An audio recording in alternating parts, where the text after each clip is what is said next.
Hello. Welcome.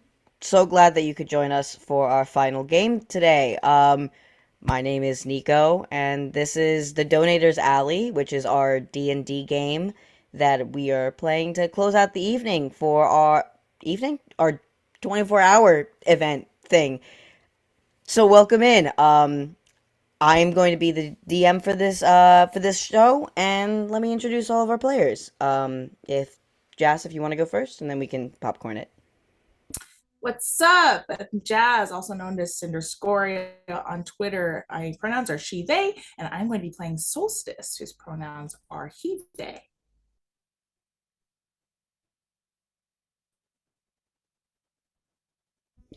Katie. Hi everyone, I'm Katie. I'm going to be playing Madeline. We both use she, they pronouns, and I am super excited. Avery. Hi, I'm Avery. I use she, her pronouns, and I play the Kenko druid Kore, who also uses she, her pronouns. Hector. Hello, my name is Hector. I'm going to be playing the Satyr Cleric, August Rain, and we both use he, they pronouns. All right, and these are our players for today. For this gameplay, there will be donation incentives to help us support Extra Life. For those who don't know, Extra Life is a charity that brings gamers, streamers, and content creators together to raise money for the Children's Miracle Network hospitals. Since 2008, Extra Life has helped raise over $100 million in funding research and treatments, providing funds for specialty services not covered by insurance, and ensuring that hospitals can provide charitable care for those in need. Today, we are raising money specifically for the Orlando Health Arnold Palmer Hospital for Children. 100% of all donations will go to that hospital, so thank you so much to everyone who's already donated. Thank you so much for everyone who is going to be donating. We do have different commands, exclamation point donate, exclamation point charity to get that information, as well as extra commands that will show our incentives throughout the event. Anything else that I'm missing? I think that's. Oh, yes. So we have a giveaway that is happening for our event. It's going to be the player's handbook as well as a set of dice, and it will be using the hashtag EL 2022. So once that is posted down in the chat, feel free to toss in that hashtag and enter yourself for that giveaway. It'll be announced at the end of the stream. Now, without further ado, I do believe that is everything that needs to be covered. Is everyone ready to play some D&D? Got my dice. All right. So first things first is what's going to happen is this is a high level one shot. So what I'm going to be doing for my players is they're going to each roll a d20. We're going to go down the line first with Jas all the way down to Hector. They're going to roll a d20, and with that, they're going to receive a magical item that I have on my randomizer magical item list. So first, I will have Jazz roll that d20 for me. Yeah. You're not going to believe this. What is it? I rolled a 20. All right, first roll of the night. We already got a natural 20. So what you are going to be getting is a stinging quarterstaff. Oh! Yeah, all of your attacks will be a critical on an 18 through a 20, not just a natural 20. Sick. All Go big or right, go and now home, I Katie. guess. Okay. I rolled a 6. All right. You will be getting the Splint Armor of the Clouds. All of your ability scores are increased by 1. +1 for all of your ability scores. What if I'm not proficient in armor? It is. Can I trade? You can trade, but you are automatically proficient in this if you so choose. So, yeah, you're already proficient in it. All right, Avery. Okay. 17. 17. Let me look real quick. All right, you have the all or nothing pawn of translucence. So what So what this is on a skill check, you can choose to flip a coin instead. Heads equals a natural 20, tails equals a natural 1. You can use it once per game. Wild. Cool. Awesome. All right. And last but certainly not least, our Hector over here. Here we go. I'm going to use the shiny metal die. 10. Middle of the road.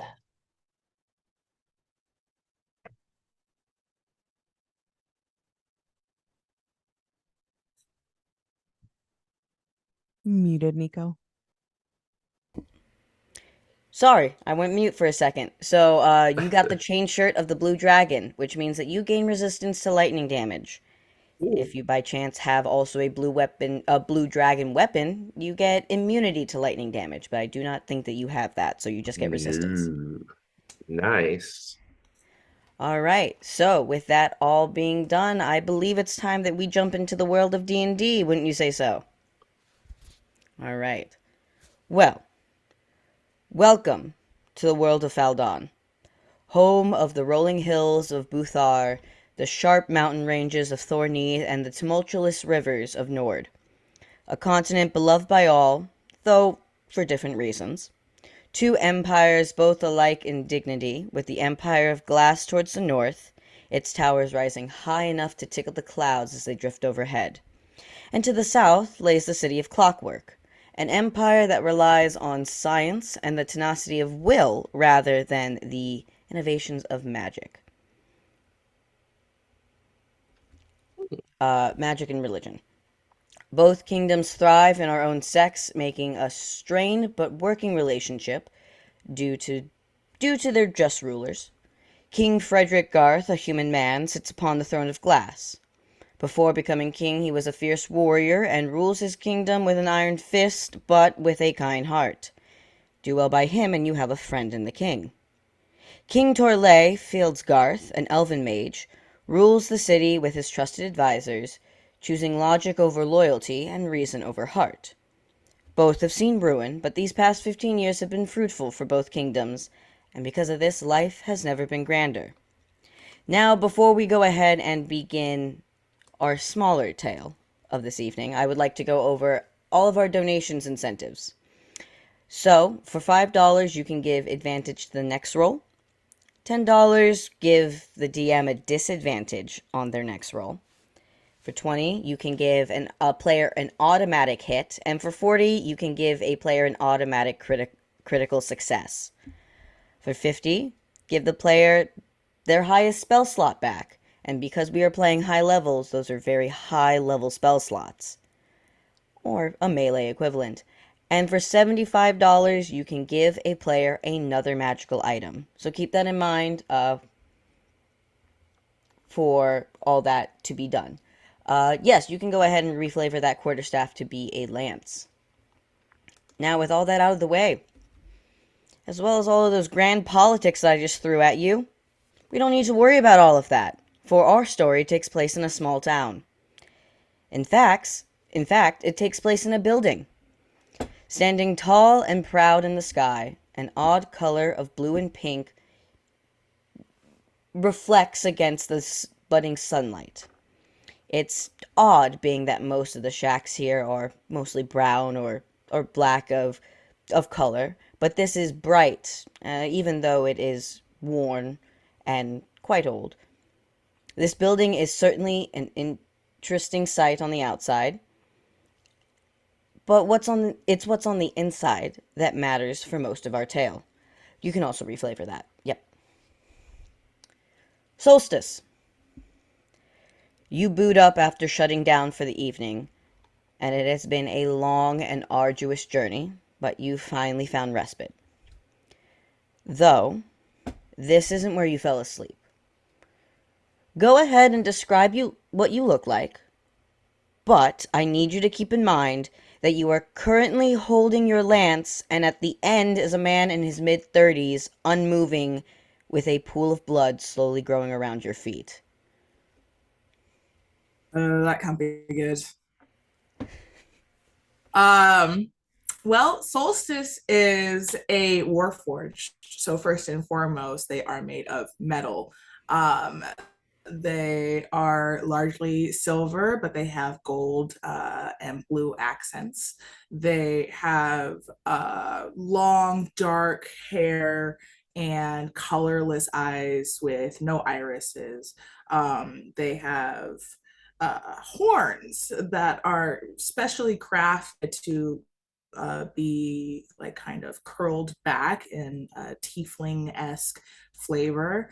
And they are dressed in blue robes, black scarf, and very fancy looking clothes for like someone of noble standing. They have a lance pointed at a dead person, possibly dead person. Check to see if they're dead. I mean, you don't really need to roll for this because your lance is through their torso. So they are very much dead. And is there anything you would like to check on this body? Who they are? Do I know who they are? Do I have any memory of this? You have no well, you don't remember anything except waking up after being in rest mode, I suppose, like sleep mode, I suppose. Um but you can go ahead and roll investigation to see if you can find any ID. Okay, I rolled a 12. I mean, it's not that hard to find. You do find an ID on this man. Um, his name is Xavier Dupont, Dupont. And you see it says official title, True Storyteller. Have I heard of this Xavier Dupont? Roll me a history. Yes. That's a natural one. You know, names of people just have seemed to drifted from your mind, especially with everything that's happening in front of you right now. There's not really you're still trying to figure out and how to process everything that's in front of you. As you were trying to gather yourself and find peace in the fact that you don't know if you've killed this man or not, the doors burst open and there are 4 guards. I didn't do it. And as Solstice says that, we pan away from Solstice. And we pan to August Rain, who is deep in the Feywild at the moment, having just finished up an evening of music and revelry. What would be the first most vibrant thing people would notice on August? Oh, probably their incredibly colorful hand-painted drum that has all kinds of like ribbons and scarves tied around the base, and that's kind of strapped to their side with like a multicolored hand woven strap that's holding it, and it's just this very bright beautiful ostentatious work of art, obviously hand carved. It has the kind of ropes on the side. But it's a smaller drum. It's not a djembe, which are the big African drums. It's a darbuka, which are the smaller, what we would know as like um, Persian region drums that they use sort of like in Turkey, Asia Minor. Amazing. And then for how does he look in the moment? How do they hold themselves? They hold themselves very confidently, graceful. Unlike other satyrs, their digilegs are closer to that of a deer or a gazelle. So, not as quite as squat and muscular as your typical satyr. All right. And as you are cleaning up and finishing up everything that has been in front of you, you feel a presence is standing behind you. as you turn around, you see your god, Anasi. Um, he is a beautiful man dressed in colorful fabrics that go from his shoulders down to his bare feet. His dark skin is radiant, almost glowing like the night sky, with a dust of golden freckles that cover his entire face. He has 4 sets of arms, each set busy with some task or another. One pair is knitting, another is writing in a notepad, another one is stirring some tea, and the 4th set just kind of rests in front of him. He walks up to you and gives a very warm smile. Hello, August. Oh, greetings. How might I be of service? Yes, well, I have a task for you. It would require you to go back to the mortal realm if you're so inclined. I love the mortal realm. There's so many lessons to be taught, so many songs to sing. Perfect. I knew that you would be just the person for the job. You see, there are so few true storytellers left, and I sense that there was a disturbance in the air, and I need your help to figure out what exactly happened there. Mm, all right. I can deposit you in the town where it occurred. Just bring whoever it was to justice and show them that Anasi and his followers are not to be messed around with. Absolutely. Good.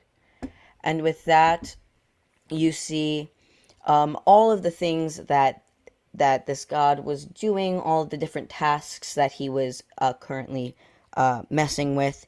They all seem to disappear in just a moment. Um, they're soon replaced with a silk-like substance that comes from his fingers as he seems to almost weave a portal of sorts that allows you into the next realm. And he continues to create it with all of his arms until it is large enough for you to step through.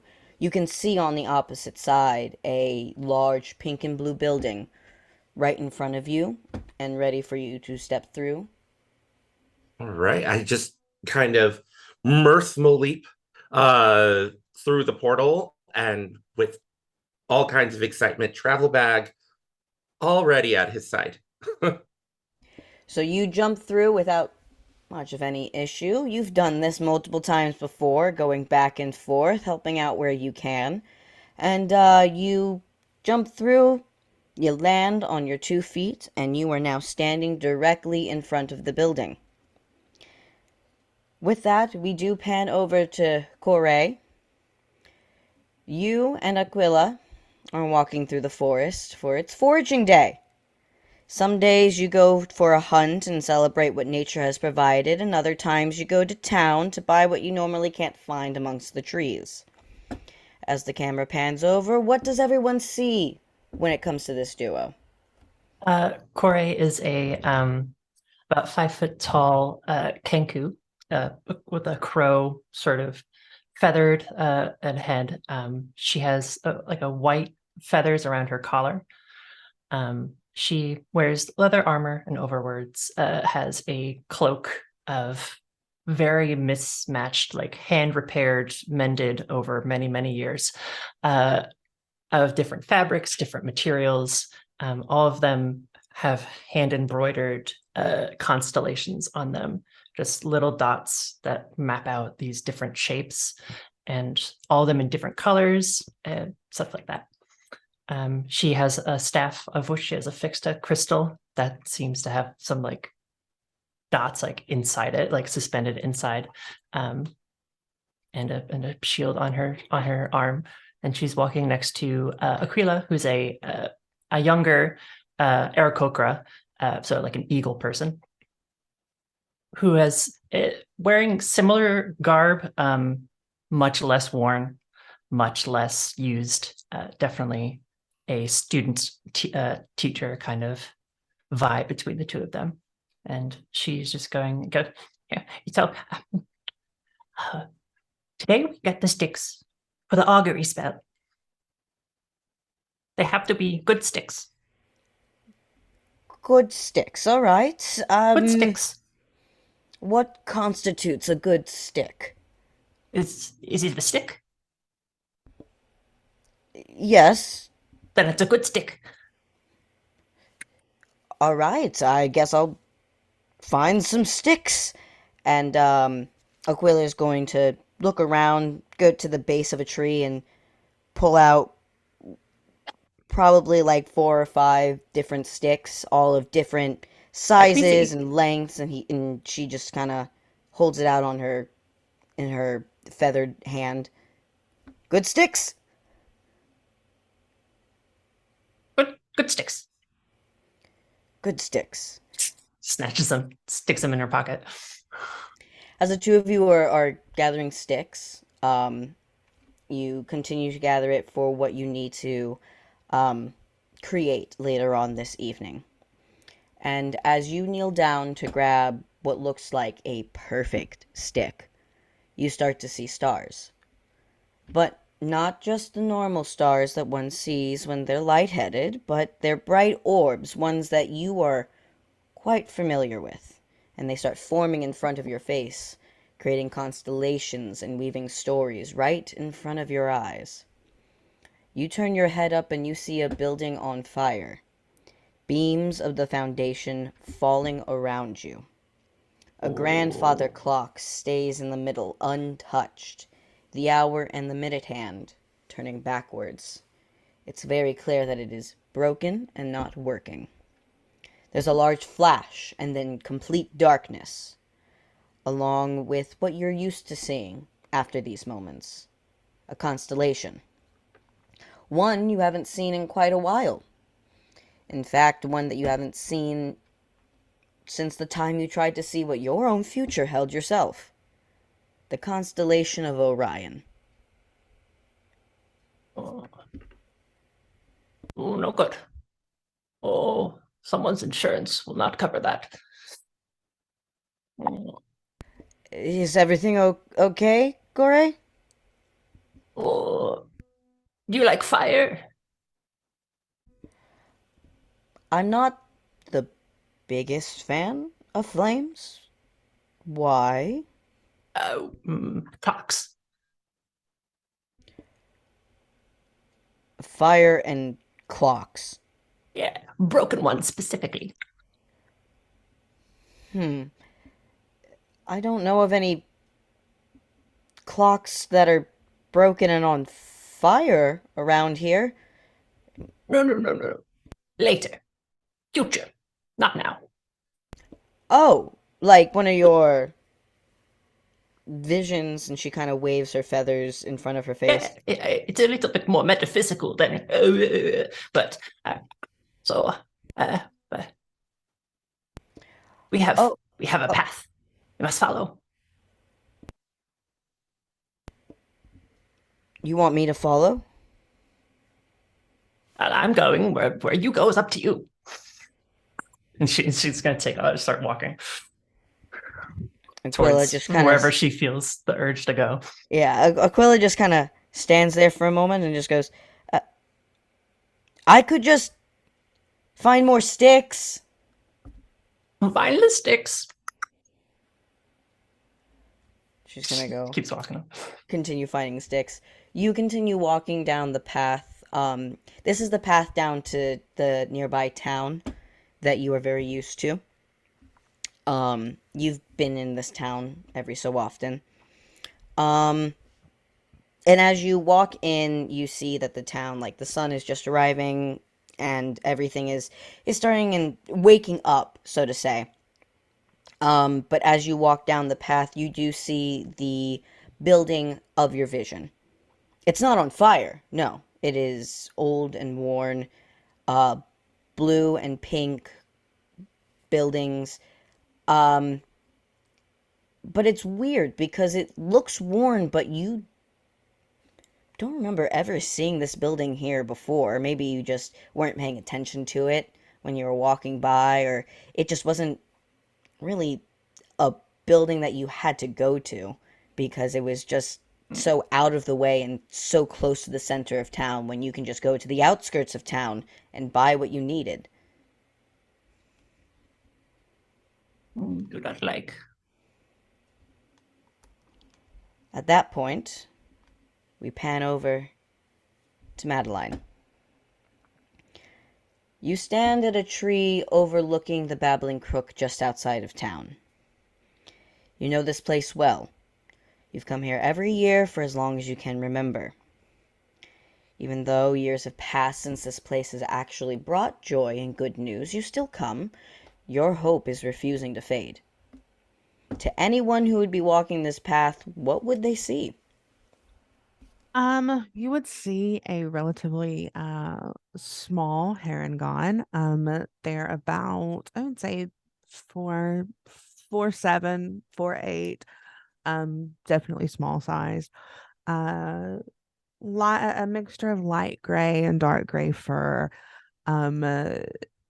It's more humanoid features facial wise, but the rest of her is definitely rabbit like, long, pretty tall ears that probably make up most of her height. One of them flopped over a little bit. They're wearing pretty loose, I think golden and yellow, like earthen tone robes wrapped around them. uh Definitely pacing back and forth along the brook, hands sort of nervously playing with, like, I think what's very clear is like a pocket watch that the face of it is broken. The glass is broken, but it's still ticking away regardless. And there are little gears and cogs sort of tied into her fur and into her outfit that sort of jingle as she walks around. You pace for a while before you finally find a spot to sit on a log. Um, you sit as you do, just as the past 5 years have passed without meeting. Much of the same has occurred, and it's not long before you start to think this is probably going to be another one of those years. But then you see them. An ageless tiefling with bright green skin walks over, a gentle smile on their face. Their dark brown horns curl under their ears, slightly protruding. And they wear a miniature sundial as a horn charm on their left horn. Their tail flicks around with pleasure, and they spot you rushing over. It's a happy reunion. Wells has finally arrived after a few years. Well, I'll be darned. It's been quite a while since I've seen you. Now, Nico, I have to use a very southern accent. Madeline is looking very surprised. Like you said, I think she was very much resounded to Wells not showing up. And she sort of gives hasn't, like, I imagine she's hugged them and has not let go, and there's a huge height difference there. So when she finally lets go of them, she says, where have you been for the past 5 years? I've been here and back all over the place. Honestly, I went to this realm that, like, you really shouldn't be coming back from alive, and I thought I was only there for a few months, but it turns out I was gone for like 5 years. It has something to do with like fairies or fae. You went to the Feywild? Yeah, I You know mean, that's where I'm from, right? That's my home grounds. Oh, well, sorry I didn't invite you. I'm so sorry that I just left without saying anything. Well, I'm glad that I'm back, and I'm glad that you're still here, and I'm sorry that it's been so long. Well, I am glad you're all right. I'm glad I was just mostly worried. You never know what happens when you're hopping planes and going here and there. You can get lost, or even worse, die or be late. That is true. You could be late. like me, 5 years, I suppose. Yeah. Well, I'm glad that I'm here, and I'm glad that I'm no longer going to be late, and I don't plan to ever be late again. Let's head into town. Let's explore. Let's figure things out. Well, I mean, I've been here for the past 5 years. I've explored a lot, but I'm an excellent tour guide. So just follow me. Just keep an eye on the ears, and they sort of hop off a little bit, looking back over their shoulder a lot to make sure that Wells is still there.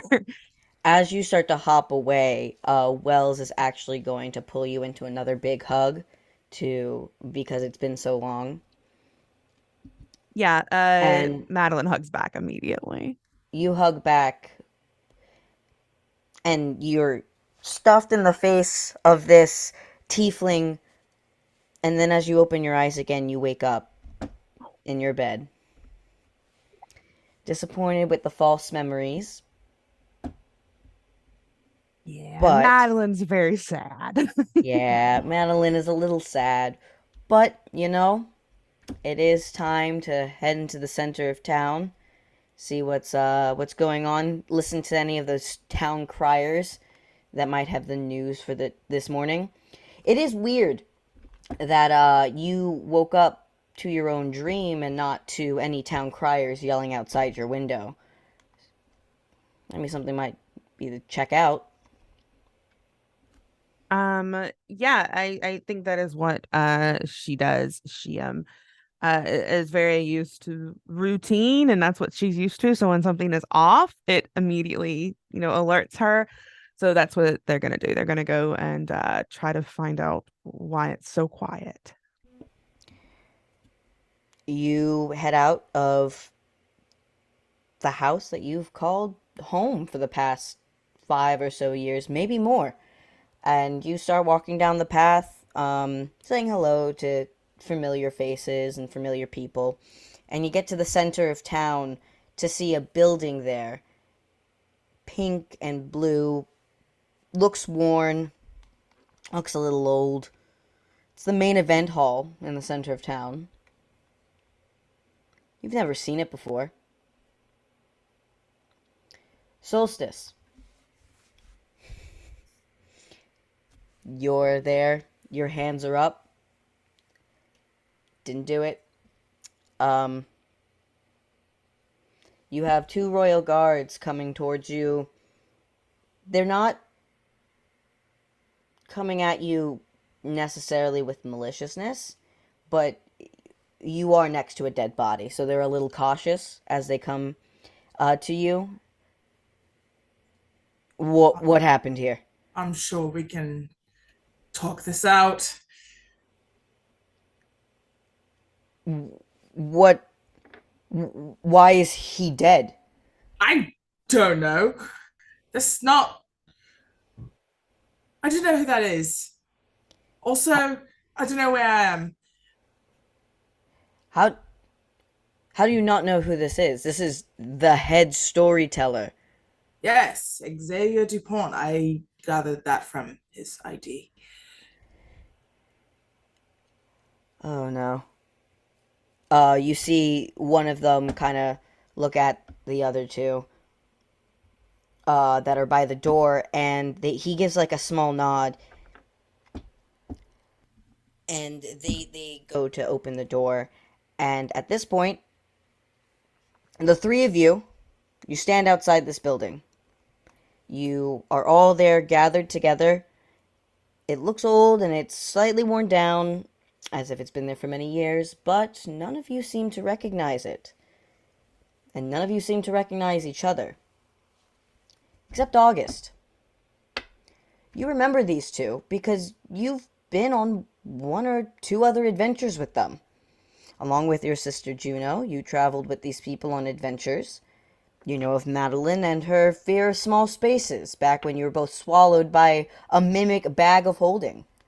You remember her conquering her fear and pulling the two of you out of its toothy maw before you managed to banish the creature to the nine hells. You remember first meeting Corey, how they helped you find your missing pan flute and told you of your future. Future of your devotion to your god and how he will anoint you as a true storyteller, the first to come from the Feywild. But for the other two, you see August, a satyr you've never met before, looking at both of you.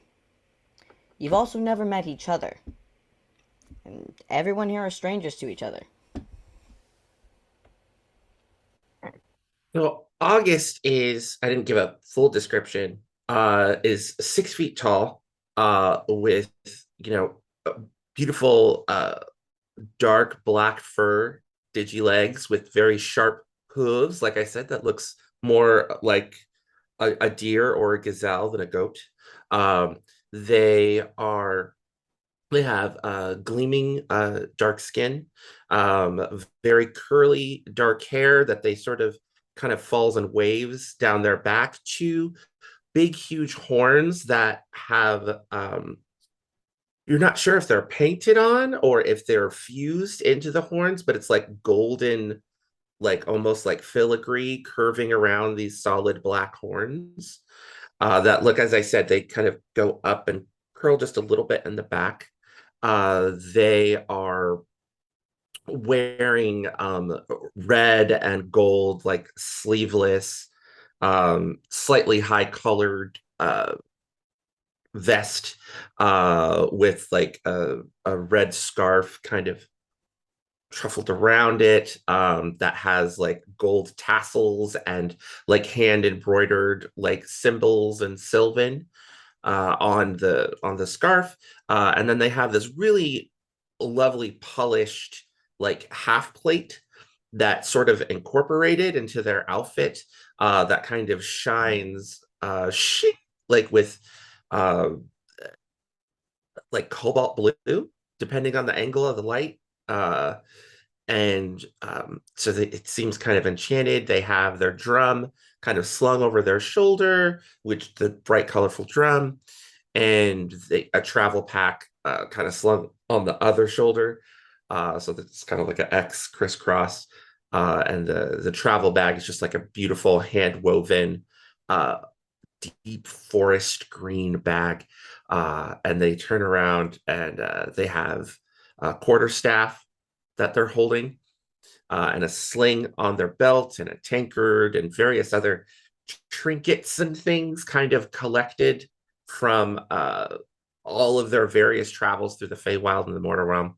And they smile enthusiastically and say, "Ah, Madeline, Corey, it's such a pleasure to see you again. Are we ready to go on another journey? My sister Juno isn't here this time, but I'm sure that the three of us will be able to figure out who murdered the true storyteller."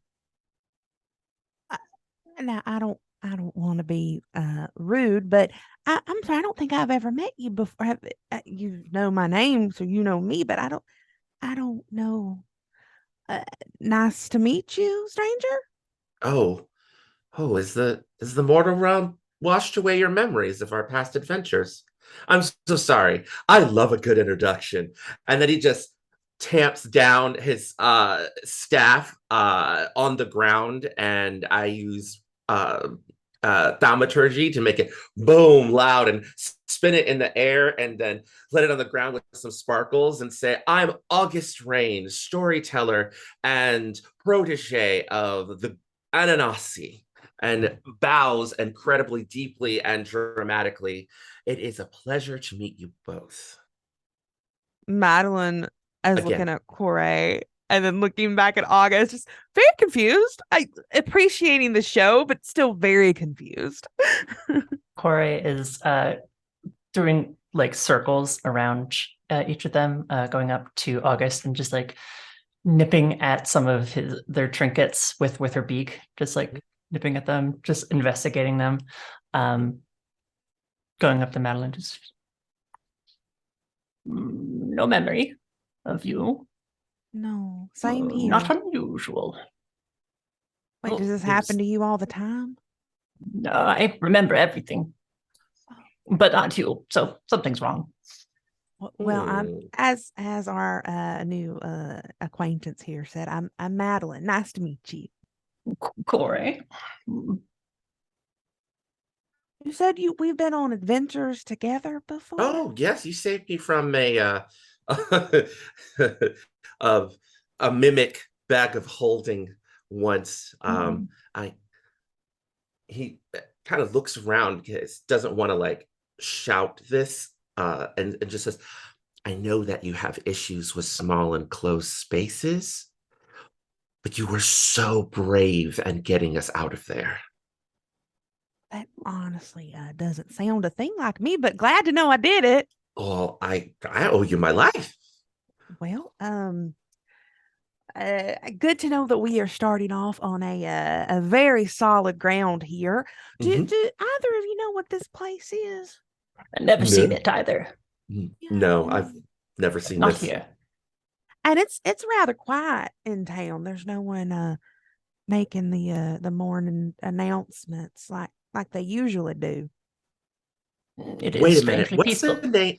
What's the name of the person that does the morning announcements? Or is the person who makes the morning announcements a true storyteller? I, I don't. I think they're just Yes. minimum wage. No, no. So Madeline would know.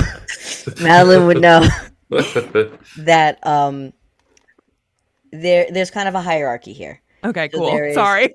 no, you're fine, you're fine, you're fine. So there's the Thank you, true Marks, for the storyteller, moment. which is basically the head storyteller of the town. Um, as you would know, storytellers are basically the head of the news, like they're the head of like newscasting. Okay. In each town, there's the true storyteller who receives the happenings from other cities, and then they delegate these stories to the town criers, who then go out into the street and tell the news in the morning. Basically, it's like the 6 a.m. news where you wake up to this, like you're woken up by yelling and screaming at 6 a.m. about fantasy stock market prices for eggs or something like that. So This is that's how RuneScape. that would usually go. And I would know that's Xavier DuPont. Yes, you would know that that the true storyteller here in this town is Xavier Dupont. Uh, so I look at August and I'm like, well, I we do have a true storyteller here. But like I said, we haven't heard anything all morning. Usually I wake up to the cries outside, all the news, and I did not wake up to that. Oh, that makes sense because they're dead. What? Oh, How do you I know they're dead? oh, I was that's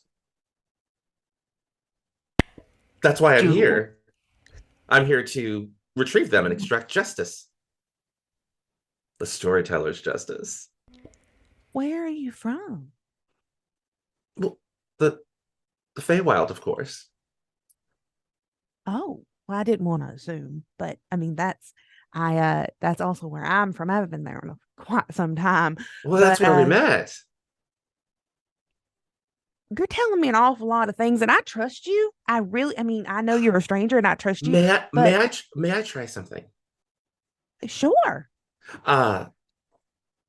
Uh he reaches over and uh starts tapping rhythm with the bottom of the staff on the ground, and then very carefully puts their hand on Madeline's shoulder, and I'm going to cast Remove Curse.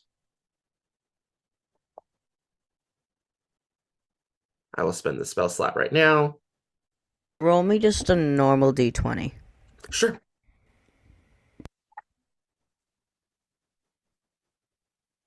16.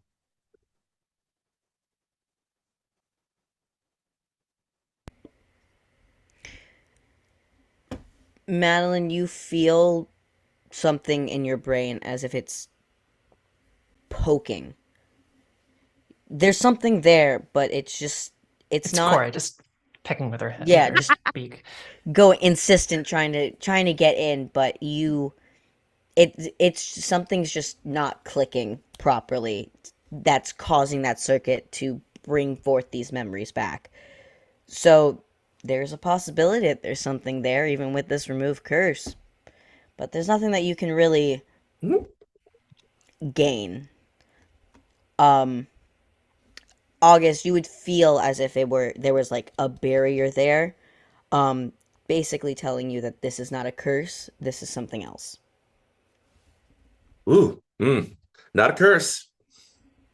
At that point, doors burst open, and two towns guard basically hold the door open, and they're surprised to see three basically civilians right out front.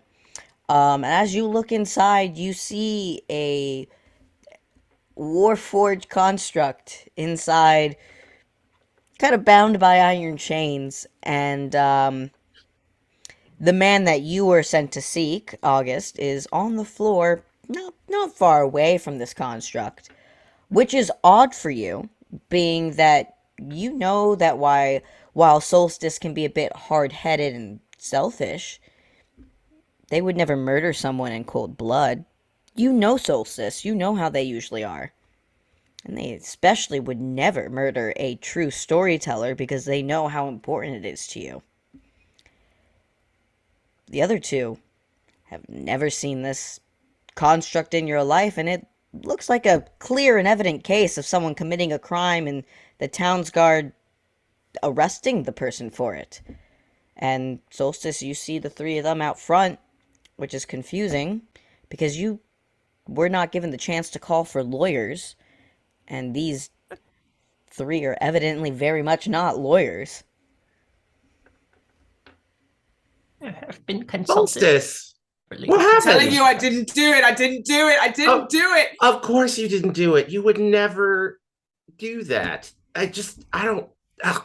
I like shove into my bag, and Nico, you said we could have like any mundane item, right? As long as it wasn't magical. I would like a diamond. Yes, You're I would muted, like. Nico, by the way. A diamond? Yeah, I would like a diamond. Just a diamond that I would Sure. have it. Okay, Have a diamond. excellent. It's a one shot. Worth Why not? 300 Okay, gold for so I pull perhaps? out, and I pulls out a diamond. Ah, excellent. Excuse me. Goes over, puts his hand on the chest of the true storyteller, and starts singing an ancient song. And then the diamond glows and then turns to dust in his hand as I cast Raise Dead. My God. You just broke Nico's game. It's broken. Give me 1 second. You're Let me. back in the party, Nico. You know, you would have thought that I would have thought about this. Murder mystery Yeah. really is undone by the fact that we can I raise mean, we the dead thought at we would will. be here for 3 hours. Actually, it's over, y'all. Oh, Mystery solved. Simply I can just- just ask. Who killed Raise- you? I could have prepared to speak with dead too. Yeah. Let me look at the. I took it to save other members of the party, Nico, in case we fought something dangerous. I swear. If we need that later, I'm gonna be so mad at you. I've got Revivify, we're okay. Yeah. Oh gosh. Yeah, So but now what- Nico another won't give diamond. us another diamond. Yeah, we're like, hey, can I have a We've diamond? screwed ourselves. You've Shot. gotten one diamond. Only one. One. It's And you okay. used it. What is the exact wording of Revivify? Not Revivify. I know. Of Raise Raise Dead. Dead. Yes. Yeah. So what? So it does it like raise them as like a zombie or just as a normal human being? You return a dead creature you touch to life, provided it has been dead no longer than 10 days.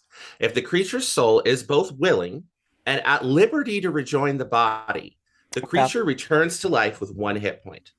This spell also neutralizes any poisons and cures non-magical diseases that affected the creature at the time it died. The spell doesn't, however, remove magical diseases, curses, or similar effects. If these aren't first removed prior to the casting of the spell, they take effect when the creature returns to life. The spell can't return an undead creature to life. The spell closes all mortal wounds, but it doesn't restore missing body parts. If the creature is lacking body parts or organs integral for its survival, its head, for instance, the spell automatically fails. Coming back from the dead is an ordeal. The target takes a -4 penalty to all attack rolls, saving throws, and ability checks.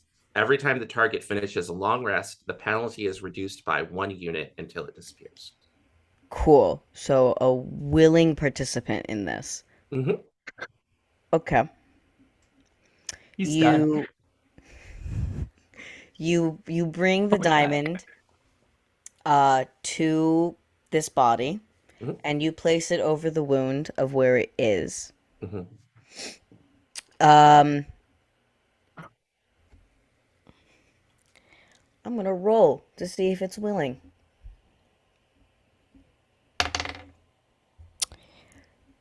And the body does consume the diamond, and it lifts up slightly, as if something were imbuing it with magical power, before it slowly lowers itself back down to the ground and grows cold once more.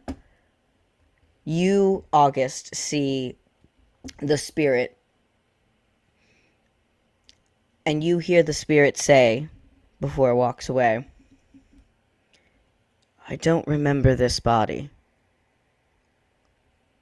And then it leaves. Corey's going to like snuggle up to the body next to August and like peck at it a little bit gently. Was it a They bad diamond?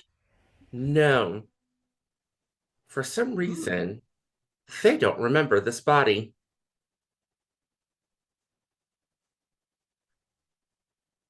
I'm muted, sorry. Is there some sort of missing memory spell over this town? Do we know? Do you know them? And they're pointing at Solstice. I've never met Yes. them in my life. No, Solstice is an old friend. I'm sorry, what? Do you not remember me? Oh, well, I feel like I would remember if I've ever met you. I'm August Rain, wandering storyteller, and agent of chaos. Seems I kind of don't know familiar. how you would forget me, but it's wonderful to meet you again, Solstice. I turned to the guards. I'm so sorry to interrupt your work. I tried to bring back the person so that you could question them, but I believe that there's some sort of memory enchantment that's going on that is preventing the soul from remembering that this is their body. Yes, Um, I don't remember being here. Also, I don't know where here is. yes. Uh, so, is there any authority here that we could all talk to so that we can, you know, uh, start piecing together exactly what happened? Do you have a chief inspector? I mean, one of them comes forward. It is a half orc woman. She's dressed in a town's guard uniform, and she has her hair pulled back in a tight ponytail with a nice undercut with some really cool designs in that undercut. And she just kind of walks right on up to you and goes, "Well, we just heard a scream, I suppose, and then we came to this weird building that we've never seen before. It's really weird how this building just kind of showed up overnight or something." You walked into a building you've never seen before that just appeared out of nowhere. Yes, we assume that it could possibly be magical of quality, which is why we do have our two mages in the back that can dispel magic. I can and do she, that too. They're not special. Same. well, we didn't know that you were here, apparently. I'm wherever there's unfortunate business. You all seem very well equipped, and I don't think that you actually did this, which is what's I making this. didn't. You keep saying that. Can you take these off now? She kind of goes over and she takes off the bindings. I figured this was Here's just the thing. ornamental. If you can prove that it was someone else, you're free to go. Excellent. What's around in this room that we're in? Go ahead and roll me a perception check. Cool. Yeah, I'm also going May I to. also- I'm gonna take the help action and help Corey kind of look around. Just because I'm not proficient in perception, but I got +5, so.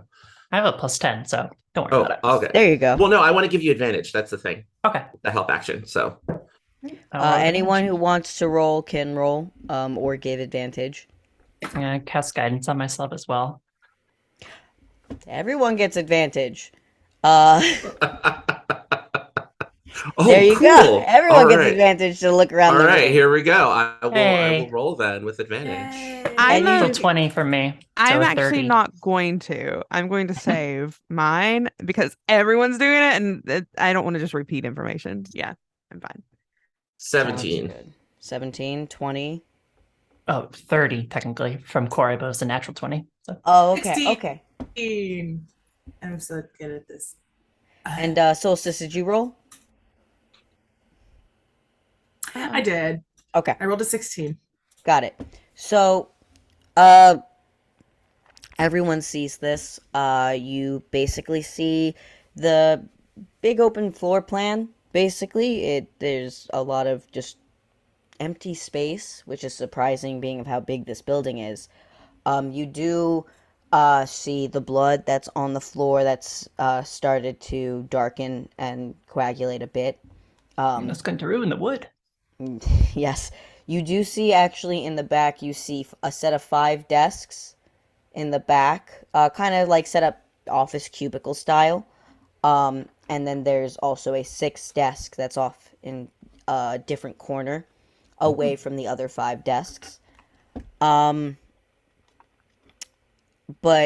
Corey, you would notice with that insanely high 30 perception, you will see off into the corner, kind of tucked away, a grandfather clock.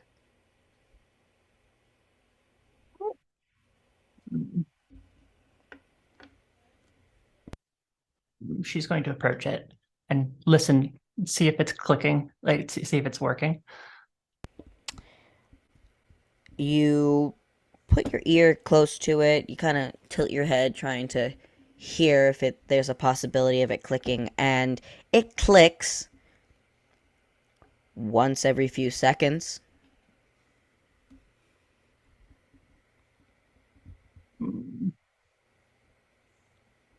There's a faulty clock. The minute Madeline hears that, right over to Corey. You fix. I can so clocks are sort of like my special interest. I can look at it and see if I can get it, like at least to line up with mine. And she holds up her little pocket watch to show Corey, like clearly very proud of it, even though it's broken. Can I investigate the clock? Sure, go ahead and roll that investigation, and you I'll get cast guidance. advantage. Or I'll also cast guidance. Yeah, so On you, so you get a D4 as well. Mhm. Pew, pew. Guidance. 25. 25. And so you investigate this clock, and boy, is it investigated. You you look over all of the mechanisms and all the bits and parts. They're all fine. They're all working. Everything seems to be in place, and it's odd because you do also hear that it is ticking only every few seconds rather than every second as clocks want to do. Mm. Is yours working? Is yours working? She pecks at your clock. Is yours working right? She leans in. I think so. I reach up and I don't actually reach up and touch the front because I'm very small. I keep forgetting. I reach up and touch as much of the clock as I can. And can I cast Dispel Magic on it? What level? Oh, I'm on the right track. Ooh. I'm going to cast it at. I'm gonna cast it at 4th level. All right, at 4th level. Go ahead and roll me a d20. Ooh. Ooh. Do I add any of my modifiers to it? My spell Your spell, modifier? yeah, your spellcasting modifier. 22. You look at the clock and you have this innate feeling that something might be off or wrong about this clock. So you just kind of feel around. You feel that all of the things are in its proper places and everything is still set and ready to tick as it normally should. So you decide to try a little bit of your magic. And you put your hand on it and it glows a warm glow. And it feels as if you're pushing through a wall. And you're pushing and pushing and it's cracking and cracking. And Corey, you see Madeline's hand break through the front of the glass as she pushes in, and there's a big boom of this clock as it starts clicking normally again, and it suddenly feels as if this corner of the room kind of jolts and speeds forward again. August and Solstice, what you have personally seen is you have seen Corey and Madeline walk over and then almost slow motion kind of start touching and feeling the clock around, not really understanding what words are coming out of their mouth due to the slow nature of it all. And then you see Madeline put her yeah, and then you see Madeline put her hand on the grandfather clock and slowly push her hand inside of it before that big sonic boom happens and they seem to be walking and talking normally again. Oh, that was brilliant. I don't know what you did, but it was amazing. Good. Good show. Good show. I don't I really didn't know. perform, except at dinner. I don't know what I did. Do you know what I did? And she's like looking at Corey. Okay. I mean, I dispelled magic. So the clock wasn't ticking right, and if a clock isn't tick right, it sort of just makes me Okay. twitch a little bit. And I I can- said I need to fix it. All right. I can get us 1 hour of potentially potent insight, but it's a big trick. So, whatever, I'm just going to do it. And he spins around the staff, slams it on the ground, and then puts this weird kind of like ointment that like from on the side of the belt, like a mushroom ointment over their eyes. And then they turn around and I'm going to cast True Seeing. True what? True sight? True Seeing. Oh, This true spell sight. gives the willing creature you touch, which is myself, Mm-hmm. the ability to see. Oh no, wait a minute. Actually, they do that, and then they, they still put the ointment over their eyes. But then you see what looks like an orb of light appears. He turns to you when he does that. And it's like, Corey, are you ready to see more? I may have seen enough, but why not? Excellent. And like there's like this nimbus of wind around, and then they touch Corey on the shoulder, and then a third eye of light appears on Corey's like forehead, and then it vanishes. This spell gives the willing creature you touch.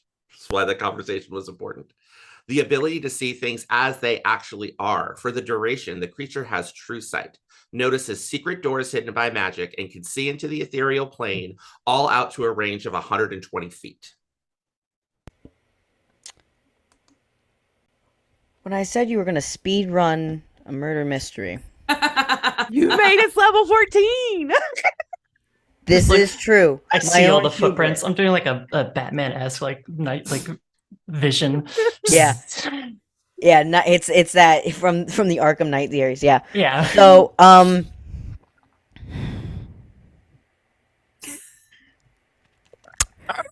so what you see, no one else sees this. What you see off in that corner by where the clock was, you see this large hulking creature, and it reaches almost to the ceiling with four long heads, Its skin is like that of a hairless cat, all gathered in weird places. Each head has its eyes closed, but its toothless maw remains open, and you don't hear anything because it might not be on this material plane, but it looks like it's screaming, almost as if it was a wail, a song, possibly. If you were to look away from it, you would forget that it's there. Only for a moment later, when you look back at it, you see all of that horror all over again as if it were for the first time. And next to it, you see a smaller creature. It looks humanoid, has green skin with a tail kind of curled with its horns kind of scorpion-like. And they are standing right next to this creature, watching it all happen. Watching us. Watching you. When I look away, do I remember seeing that thing? You don't remember seeing either thing unless you Okay. continuously look at both of them. Okay. Corey's like looking at them, takes a step back, goes to look at August and goes, it's just a little trippy. I haven't had this in a couple of decades. And and she looks back and then looks away and goes, yeah, I'm not seeing much, but and then she looks again. Yeah. You're seeing something. And then August just kind of trots over and then holds their shoulders. When they shock it, tell me what you see. Don't move. What? Foreheads. Very big. It's very big. Little creature. Little And creature. it was like green skinned, you said? Green skin. It's humanoid tiefling shape. Mm-hmm. One of them devil folks. Green. Okay. They pull out like some parchment and they just start kind of writing Does it notice down. that I notice it?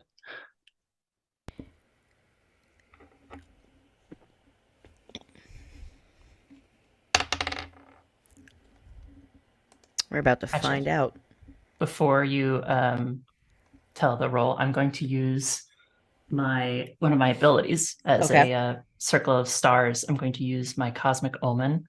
Whenever creature you can see within 30 feet of you is about to make an ability check, can use your reaction to roll a d6 and subtract the number rolled from the total. All right, so go ahead and do that.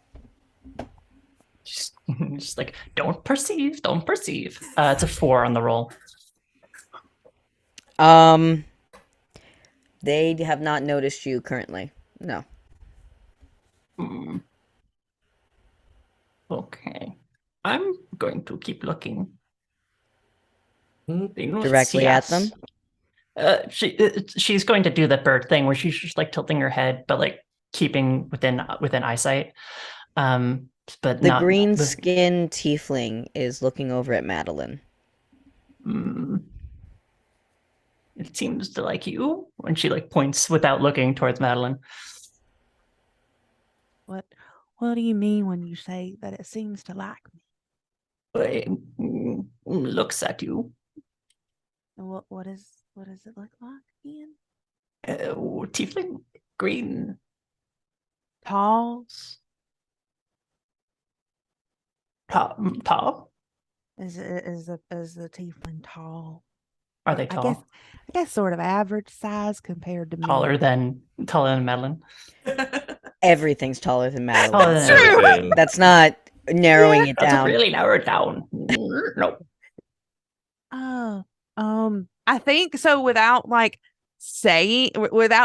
elaborating to Corey or to anyone else, looks in the direction that Corey is looking.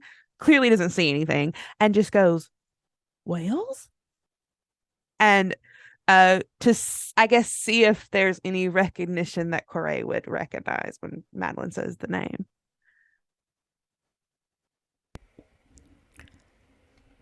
Good to know. Corey, Mhm. you will see this creature wink, and then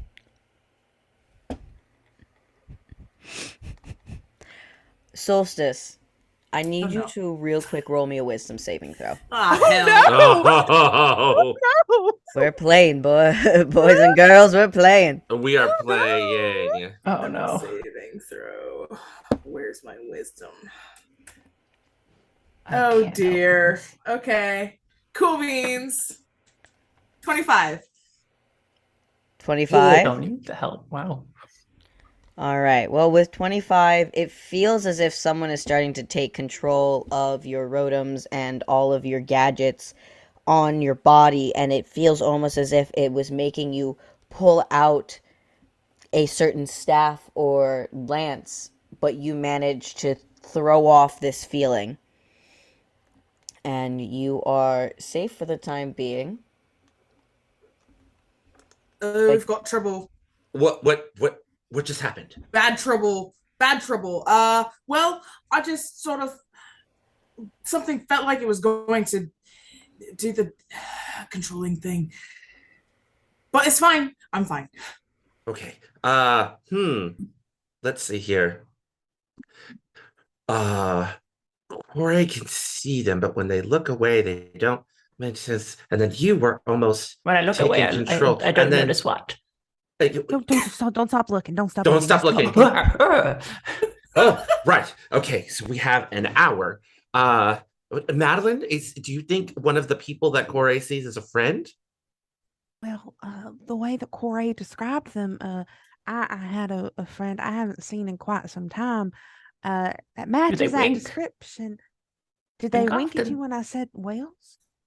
That's their name. Wait, whales. Oh, the creature that's like the four-headed creature. It's sleep. It's like it's wailing. You said in like distress. Not distress, but just wailing, singing. Okay. Hmm.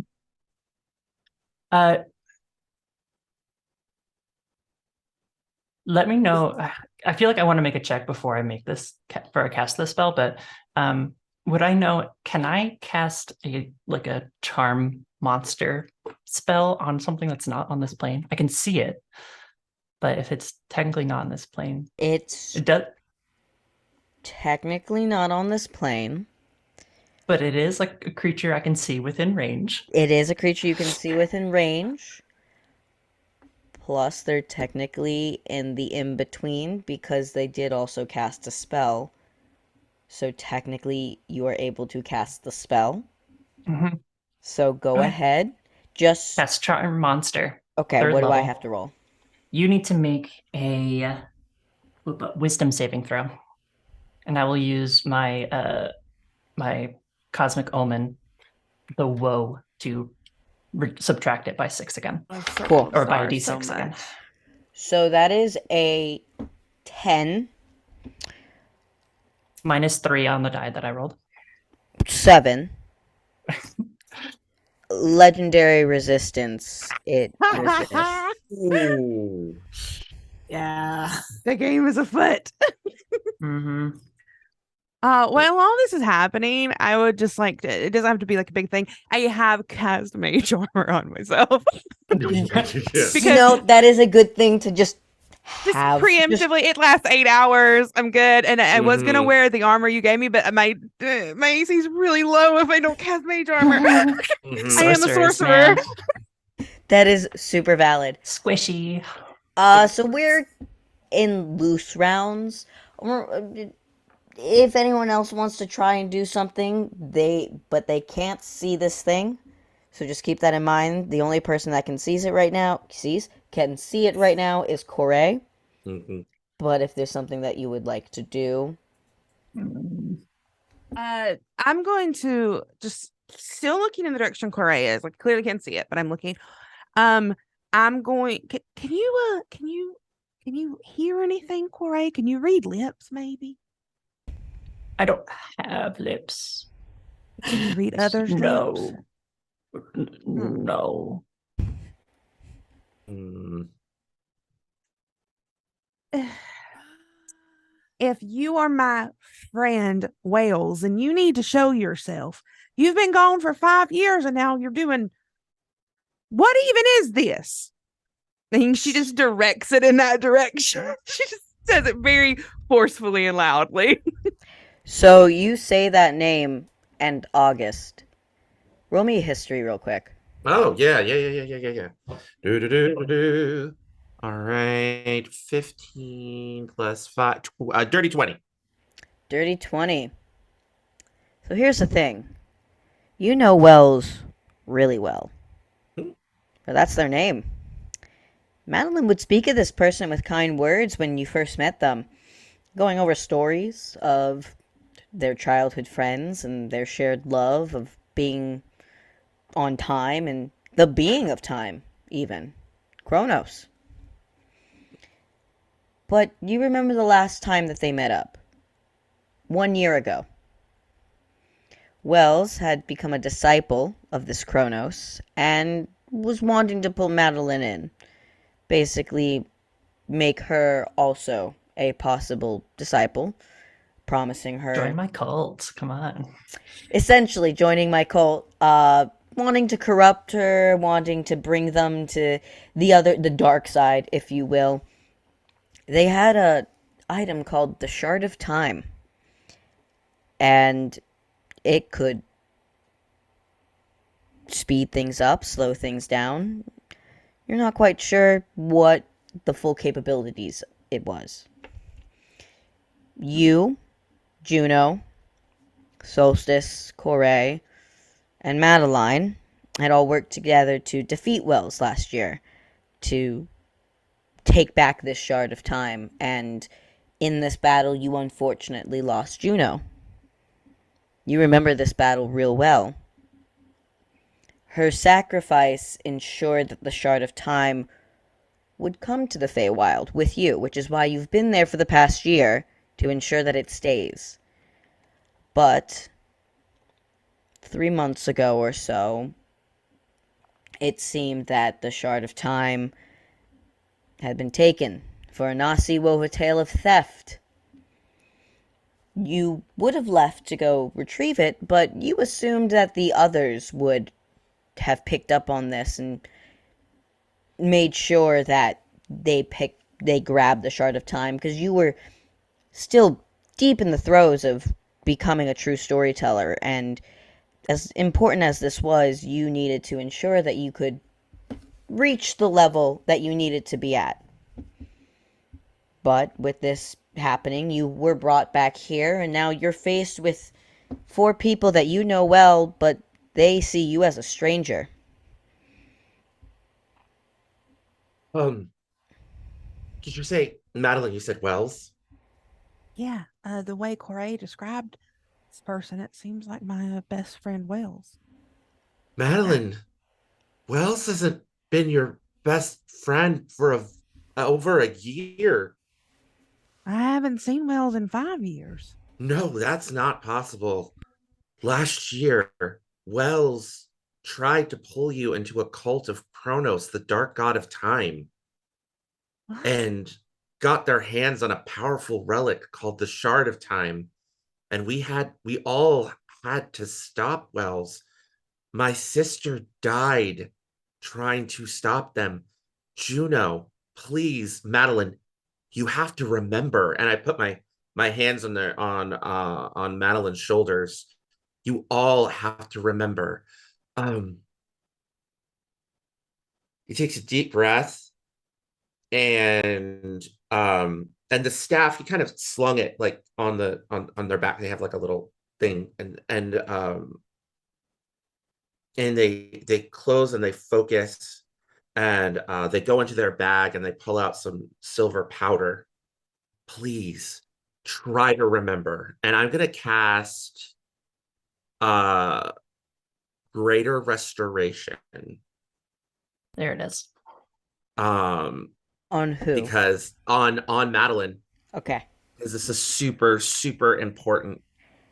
Oh, that's it. That's Greater restoration can only be done at one level, or it's what's yeah, it's a fifth level spell. okay. Go ahead Um, and you cast it. Madeline, just funny. Roll me a wisdom save. Oh no. oh no. 15. 15.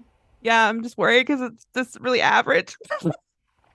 No, it's good because it's under the 18 that you needed to be at. Rip. Memories flood your mind of all the things that I've spoken about up to this point. All of these moments that you thought didn't happen that you did not remember up until now. But throughout all of these memories, you hear a song. And it's coming directly from that corner that Corey is looking at. And this song gets louder and louder, but with greater restoration, it no longer affects you. And you're able to remember everything. Yeah, I think like August can definitely tell like there's something in Madeline's eyes that change, that recognition, like that snap that she knows what's happening. And she just looks in that direction. And I think she looks back at August and says, I am so sorry about Juno. I'm sorry I forgot. Sorry that I didn't come to help. I thought I have always had the utmost faith in you, Madeline, from the moment we met. And I just believed that you and the others were going to be able to handle it. And that was my mistake. But we're together again. Solstice. Trying to figure out if I should be insulted. Yes. As you should. You should always just try and figure that out. Always feel insulted. Yeah. You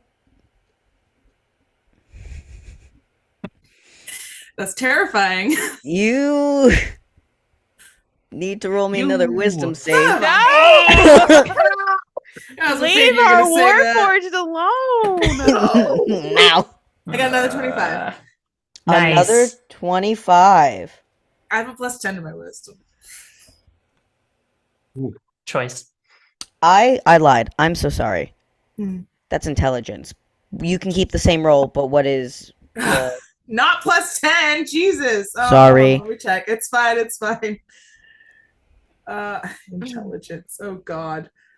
So that's 19. Ooh. you just saved? Oh. You feel as if circuits are shorting out in your brain, as if you're unable to properly comprehend. For That's just me all the time. a moment, it feels as if you lost all intelligence. As if it might have dropped to a 1, perhaps. No. As if it were a feeble mind spell. I don't But wanna you be managed to feeble-minded. you managed to push past it. And while August and Madeline are having this touching moment, and Solstice is having the worst brain freeze of their life, Corey, you will see as this green tiefling starts clapping. He just kind of puts his hands together and starts clapping, and soon all of you can see him. And he's slowly walking his way. As you look around you, all of the guards seem to slowly slow down until they completely freeze as if they're statues. And he just kind of walks right on up to you and goes, well, seems our game has finally come to an end. You've been chasing a shadow, one that none of you can seem to remember, except for you. How interesting. Haven't been around this plane, have you? Well, sucks for that. I seem to have procured a little pet that might have helped me out with this. A false hydra, if you will. A Phaedra? A false hydra. I'll workshop it. All right. You see, you all continue to try and live normal lives, and some of us don't exactly have that luxury. Some of us have to work our way back up from the bottom, so to say. So, I think it's time that I brought you with me. Let me introduce you to my new pet. And with that, he's going to cast plane shift on everyone here. So I need everyone to roll me a charisma saving throw at disadvantage. Disadvantage? At What disadvantage. the hell? Here we go. Oh, my charisma is so bad. Is this magical? Is this a spell? This is. Okay, excellent, because I have magic resistance. Cool. All right, so it'll be It will be regular a standard roll. A Yep. standard roll for me. Thank you. I appreciate it. I rolled a 17. Okay. 24. 24. Okay. Oh, quick question. Solstice, do you have an aura that gives your allies a boost to their Oh, save? fuck. I'm a paladin. You're You're so a paladin. right. I'm just asking. Have you popped So it though, smart or and is it innate? beautiful. I'm pretty sure at higher levels it's innate. It's Okay. innate. Yeah. And Hold on. Let me see what it is. I'm My roll just, was really bad. we're level So I would 14, like something. so I just, you know, No, that is good things to ask when you're high level. there's so Yep. much to keep track of. +4. Just if 28. we don't roll it, just straight +4. Passive Mhm. +4. Yeah. It's So the that aura. makes mine 21. All right. You have to be Disadvantage. within 10 feet of me. Are y'all within 10 feet of me? I would assume. Is this room big? Yeah, we're all kind of 25. All right. I have a +10 charisma saving throw. epic. 13 for Corey. Oh no! Oh I felt that. Yeah. You all watch as Corey disappears. no! Can I counterspell that? You can totally counterspell. See if you can counterspell it, and then we'll go It's in. plane shift. That's 7th level though. Mm-hmm. Yeah, I'm like, do I want to use? Do you? Do you want to save your friend, or do you want to leave them wherever Do they you want may to end leave her up? to die? Yeah, I'm No. gonna counterspell at 7th level. All right. Corey stays because you counterspelled it, but so does Wells because you counterspelled the entire spell. Maybe Wells deserves their ass kicked. They do. And at that point, he looks at all of you and goes, "Well, now that's just upsetting. We could have had a nice talk, but now I gotta bring my pet through." And you all watch as this creature appears out of nowhere in the middle of the building, Oh, there completely it is. crushing this body that was laid out all pretty like in front of Solstice with a lance through it. And that's where we're going to take a break because we're going to be rolling initiative when we get back. Hello, everybody. Please hydrate, pet your pets, and we'll be back in anywhere between 5 to 15 minutes. Bye. Hello, everybody. We are back from break where we are about to enter combat, meaning I am going to hand the reins back over to Nico. Please take it away.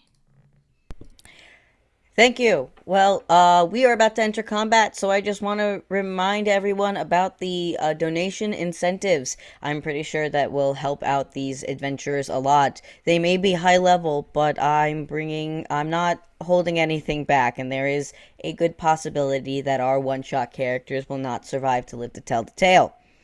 So, with that being said, we are about to get into our Initiative. So everyone roll it. Roll it. Yeah. Roll it. Oh God. It's not great. I got It's not 10. great. 3.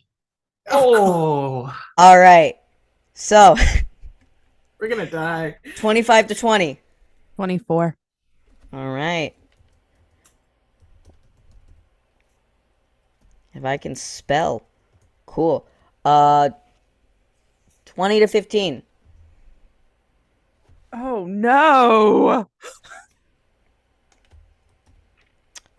Cool. 20 to 15. No, 20 to 15. 15 to 10. 10. 12. Oh no.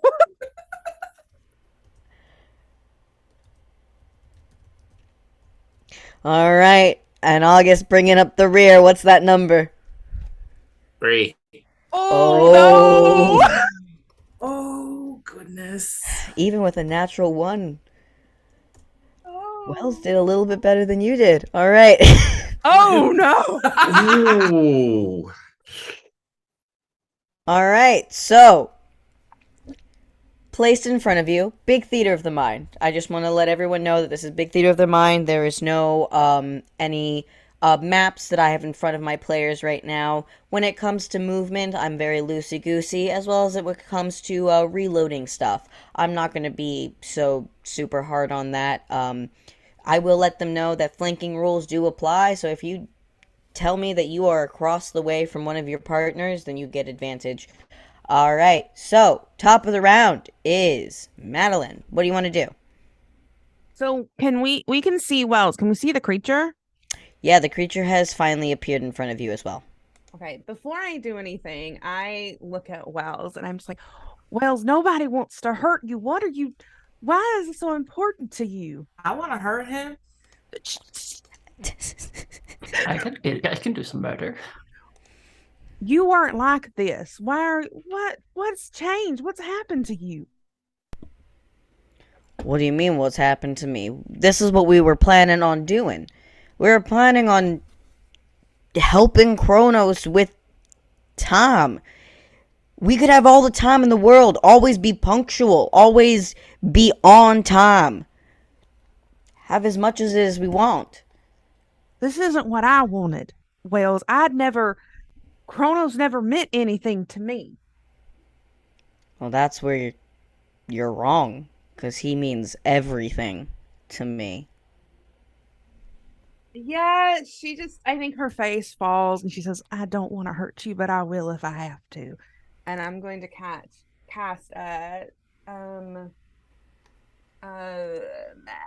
magic missile. Magic missile. Magic missile. At third level. So 5 darts, is that right? Mm-hmm. Yeah. Okay, cool. Yes. Okay. Sorry, I don't know how to play D&D. Yeah, okay. So 1d4, so 5d4s. Yes, 5d4s.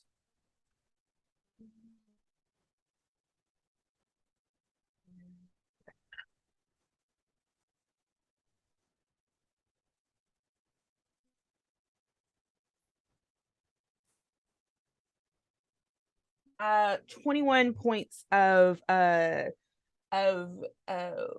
what is it? Radiant damage? Force damage to all to Wells. How much was it?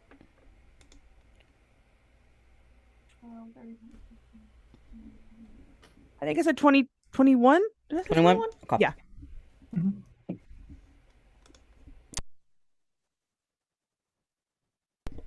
I need you to roll me a dex saving throw for me. Uh-oh. Cool. I have something with that. It's one of them hellish rebukes, I bet. You got a +4 to that save. Cool.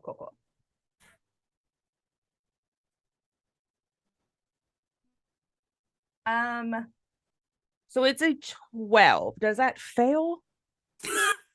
Yes, that does fail. Okay. So I'm going to use my lucky footwork because it's Okay. my reaction, and I'm going to add another d4 to that. Oh. I'm going to let you know Would it not work even with a No. 4? Okay, well, never mind. Save it. Yes. He is going to oh my goodness. You're doing great. Cast Got hellish it in one. Yeah. Cast hellish rebuke. Cool. But he's casting it at 5th level. Ooh, Ooh. what a dick. Ow. I've been betrayed by best friends before. This is fine. Oh, no. You no. take Par for 40, course. 40 points of fire damage as flames consume On you. the side of my face. Flames on the side of my face. And as the flames die down after you've hurt him, and he goes, well, then I suppose it's a good thing I won't be making that same mistake of not hurting you. Oh boy. Ooh. Is there anything else that you would like to do? I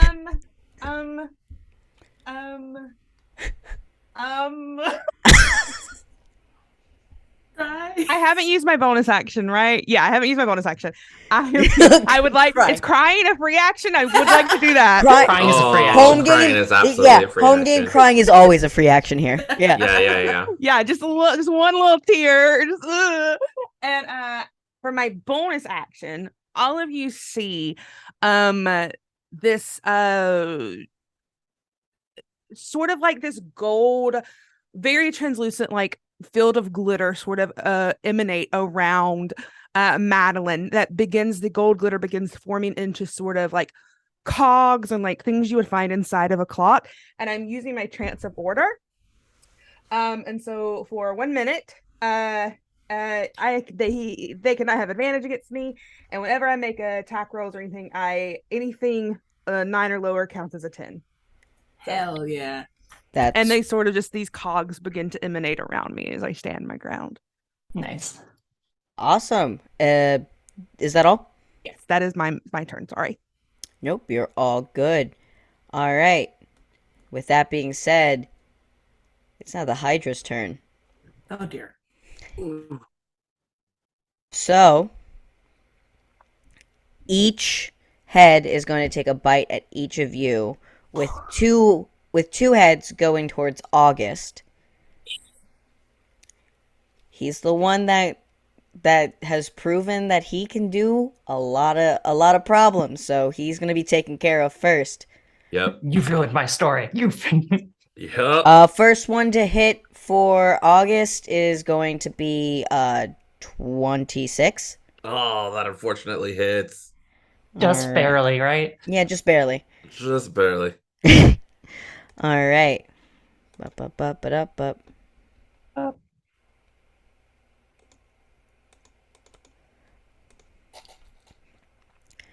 So you take 23 points of piercing damage with the first attack. Oh my Ugh. lord. Here we go. And 23 on the second hit. To hit? 20. Yeah, unfortunately, that hits.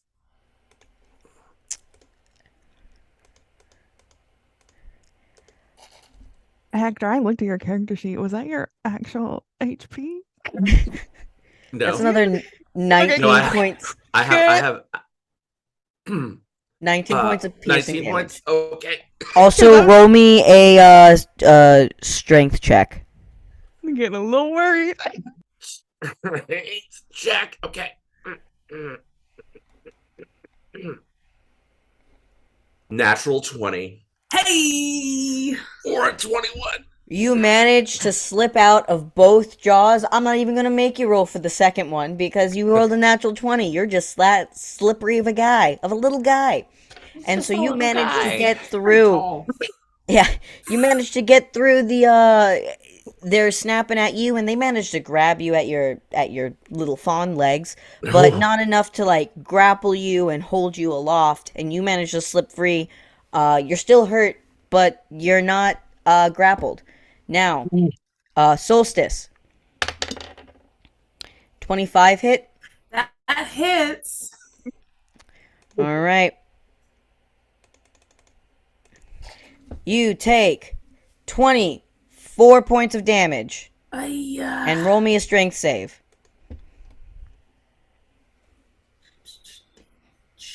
Ouchie. Okay. How much was it to hit? 25. Okay.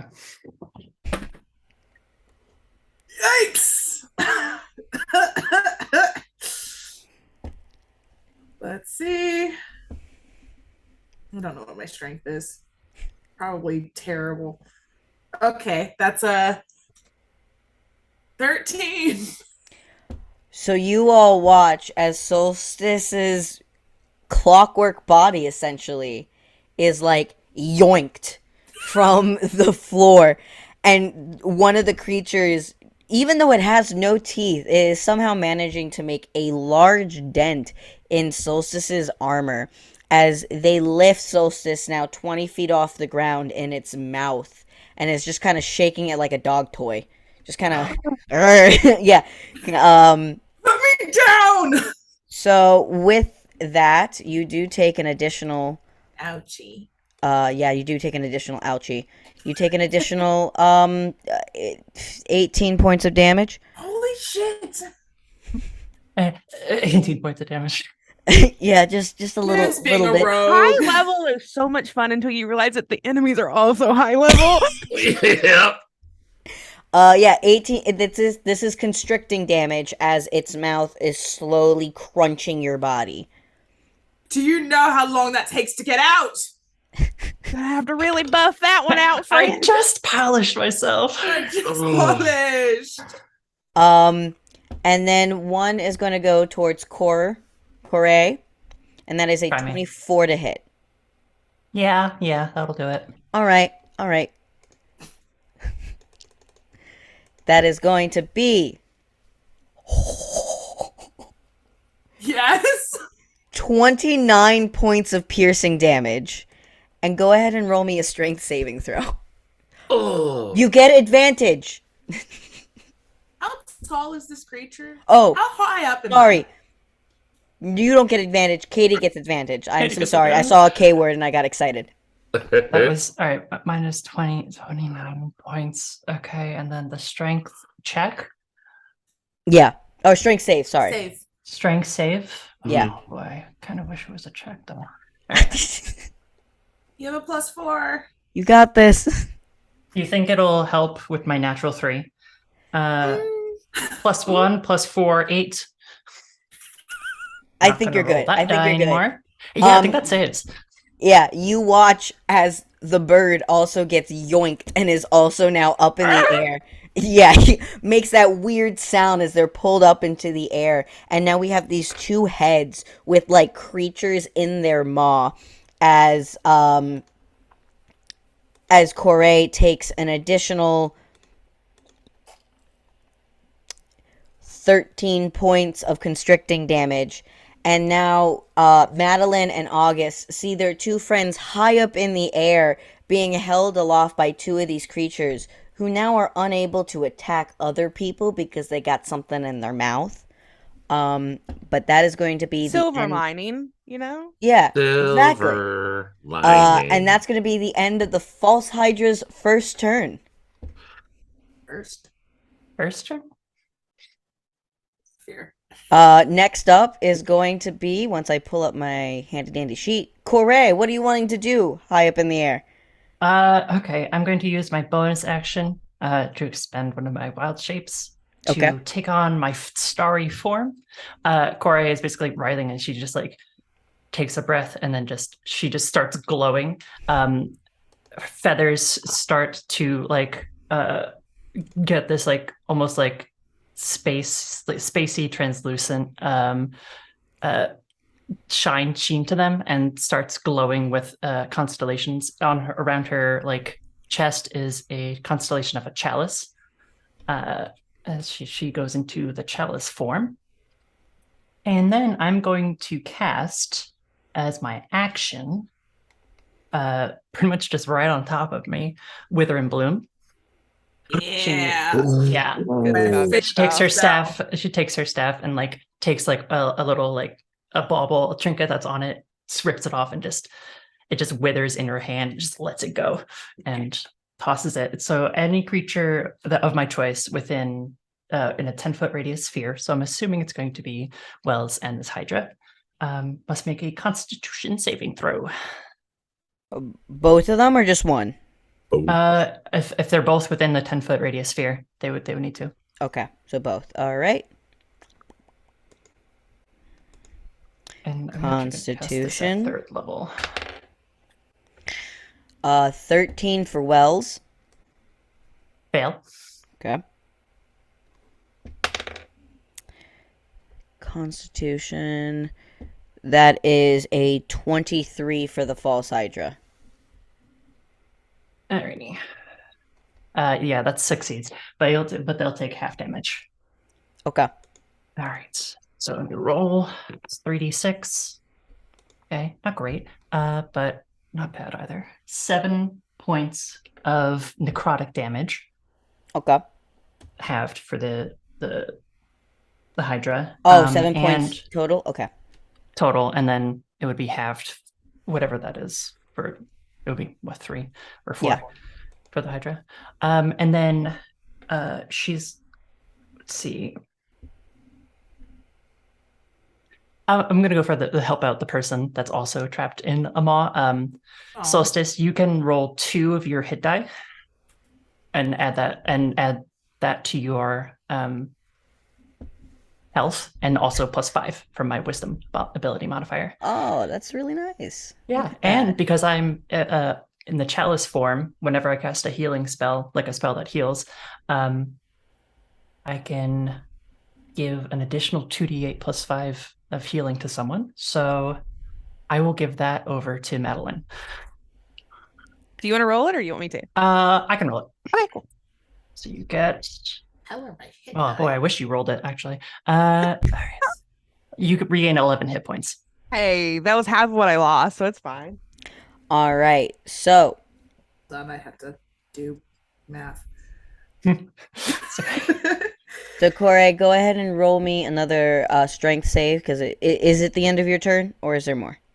Did my bonus action? Did my action? No, I'm good. All right, go ahead and roll that strength save to see if you break free. Die. All right. Oh, yeah. Don't fuck me. You have a +4. Got hollow Plus- bones. 16 total. You watch as Corey the bird is still held tightly in this thing's maw, kind of rattling Corey around, now in this starry, ethereal form of sorts, just above you, and it looks as if a constellation is very quickly passing overhead, but it's just a Kenku. It's just Just some a bird. Kenku. At the end of Corey's turn, it's going to use dear. one of its legendary actions. And it is going to do a sonic pulse, hitting both Madeline and August. So I need both of you to go ahead and roll me con saves. Oh, I believe in you. I thought I'm fine. I believe in both of you. 26.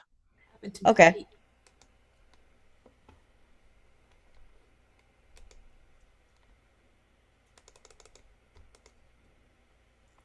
And for you, August? Oh gosh, con save, right? Here Yes. we go. And is this a spell / magical Nope. effect? This is not a No. magical effect. This is Got an it. innate ability. Gotcha. 14. Oh, 18. 18? Yeah, because of the paladin. Because solstice is All awesome. right. Oh yeah, 20. So it'd be 30 for me. All right, perfect. That 18 saved you, so both of you take half damage.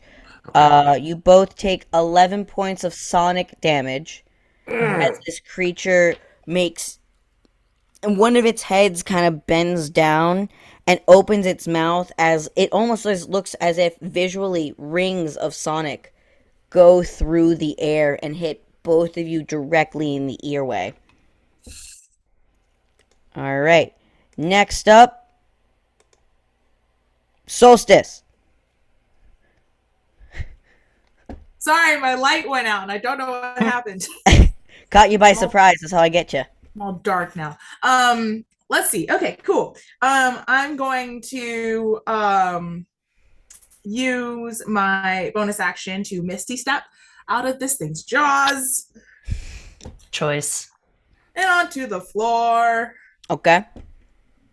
And sticky step. Mark that off. I'm going to kind of take my lance and point it at the Hydra. I'm going to say, "Okay, Beastie, let's see what you got." And I'm going to use my channel divinity. Sure. Let's go. Let's go. Let's go. Let go. Let's go. Let's go. Let's go. Let go. Actually, I don't know if I can do that. I think that's a bonus action. Let's not go. Oh, never mind. Never mind. And I Think just, about and I it. just Never used mind. it, but that's okay. It's okay. I'll save it for next time. Next I'm turn. just- Next turn. You're good. Next We'll turn, totally next be turn. alive by then. Hopefully, please, Yeah. hopefully. We'll Yeah. see. We'll see. And I will. Let's see. What will I do? I'll just poke it. I'll just poke at it. Go ahead. Go ahead and do that pokey wokey. I'm gonna do Go the poke it. pokey wokey. I will use Great Weapon Master. Take a -5 penalty to this. Go ahead. Go pokey wokey it. I will pokey wokey it. What is my? I'm so sorry. Actions. +6. Okay, that is a 15. That doesn't hit. You go to stab this creature, but as you're going to stab at one of its necks, its head moves just enough to where you kind of overshoot it, and you do like that thing where you like are running at the thing, and then you kind of miss. You trip, and you just get right off center, and you end up just hitting blank air. Okay, one more time. I'm warming up. Getting ready. Warm up round. We got Getting those this. glutes ready. Yeah. Yeah. Yeah. That's worse. That's worse. At this point, it's almost as if Solstice like might have left their shoes untied, because they trip again and almost fall to one knee. It must be the rubble that's around the area right now that is Rubble. causing them to just continuously slip and fall. I swear I'm good at this. I promise. I believe in you, Solstice. Thank you. A stranger I don't know. Um, Oh, thank you so much. I believe in you. Anything else? No. All right. I'll just get up and just kind of like brush myself Sadly, off. no. With that, it's now Wells' turn. So Wells is going to. Oh, I could really be mean. But what if you don't? Be mean. Boom. So all of you are within a 60-foot radius of each other. Yep. Fully. Yep. Well, I'm going to need all of you to go ahead and roll me a con save. Okay. Remember to add your so- +4. I'm also going to roll a Thanks. con save for the false Hydra because everyone's in the circle. Wait, is this a spell? This is a spell. Okay, thank goodness. Okay. Oh, Hmm. 21. 26 for Madeline. Okay. 18. Okay. 9 for Corey. Oh. All right. I've been So all rolling of you but Corey very take bad. half damage of this. Mm. This is What necrotic damage is damage. this? Necrotic. Yes. Cool. Yeah. Oh. Okay, it rolled very low, so you're okay. Corey, you take 27 points of necrotic damage. That's low. That is low. It's 8d6. The rest of you, go ahead There's 27. What? 27, yeah. Yeah, 27. The rest of you take 18 points. No, 13. 13 points of necrotic. Sorry, I can't do math. You're good. Jas, you get advantage next time that you attacky wacky. Thank Yes. God for that. All right.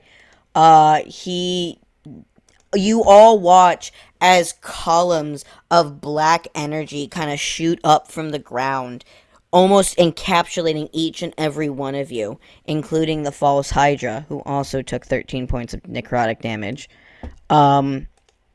And each and every one of you managed to just get out of the way, except for, unfortunately, Kore, who's still in this false Hydra's mouth and is unable to get anywhere, and takes the full brunt of the damage as these black plumes kind of encapsulate all of you. And Wells is just going to blow off his fingers as if he shot some guns. And that's going to be the end of his turn.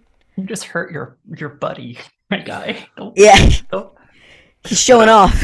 He's showing off. He's not a great guy. All right. August. August, like, just looks just really horribly injured. Oh, no. And it's kind of looking around, and he's kind of at a loss because I used a whole bunch of my spells to solve the mystery. But hey, you got us this far. I did. I just don't know if we're gonna get out of this alive. So I'm actually, he like looks around at everybody, and he's like, I think death is an incredible adventure. Oh. So hope this works. Core's just like, that's Takes not the staff, encouraging. Slams it on the ground, points it at the false Hydra, and says, "Go home," as I cast banishment. Okay. What do I have to roll? It is a DC 18 charisma saving throw. Okay. I'll use my reaction to subtract a d6 from that roll. Go ahead. But you'll probably just use your resistance. That's okay. If we can get him out of resistances, it still Yeah, does benefit us. Already wasted one to prevent my charm, so right. That's a -2 on the roll. All right. So, gonna use one of those legendary resistances.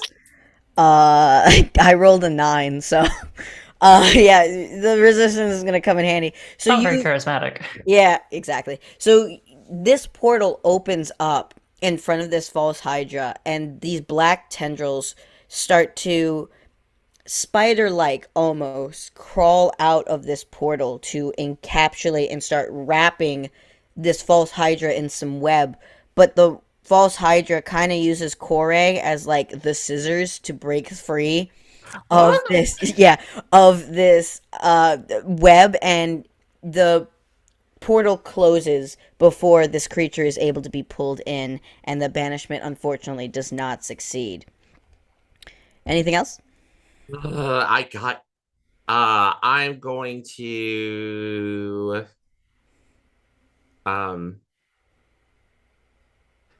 he sees that happen, and he just gets like a smirk on his face, and just gets in a defensive position and waits for death.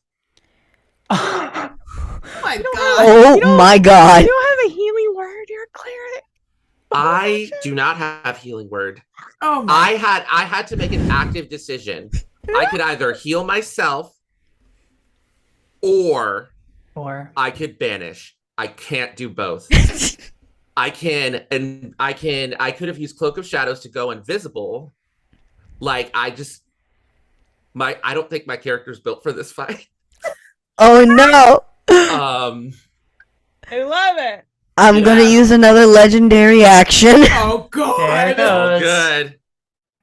It's gonna try and yoink Solstice again. Oh I'm fuck. gonna make a bite attack. Leave me alone. 27 to hit. No. You stop that. Do I love it. I need you guys to donate to give disadvantage to the GM, please? I've been giving too much power. You take 29 points of piercing damage, and roll me another strength save real quick. Oh my god. Hold on, 29. You do get advantage on this because you got a donation that gave you advantage. Thank you so much. Who was that? Vic. Villain. Yeah. Yes. You. got this. Appreciate you. I hope I don't waste it. Whee! Okay. Okay. I don't know how to do math. This is not the game for me. 18 plus 22. You kind of plant your feet as you're like being by this creature, and it tries to pull you up, but it's almost as if your feet kind of latched onto the ground due to the fact that you kept tripping over rocks. I guess the rocks just kind of went over your feet enough to like keep you planted, but you don't go with the creature, and you are still firmly on the ground. You're a That's little all that dented, matters. but you're on the ground. I'm fine. We're good.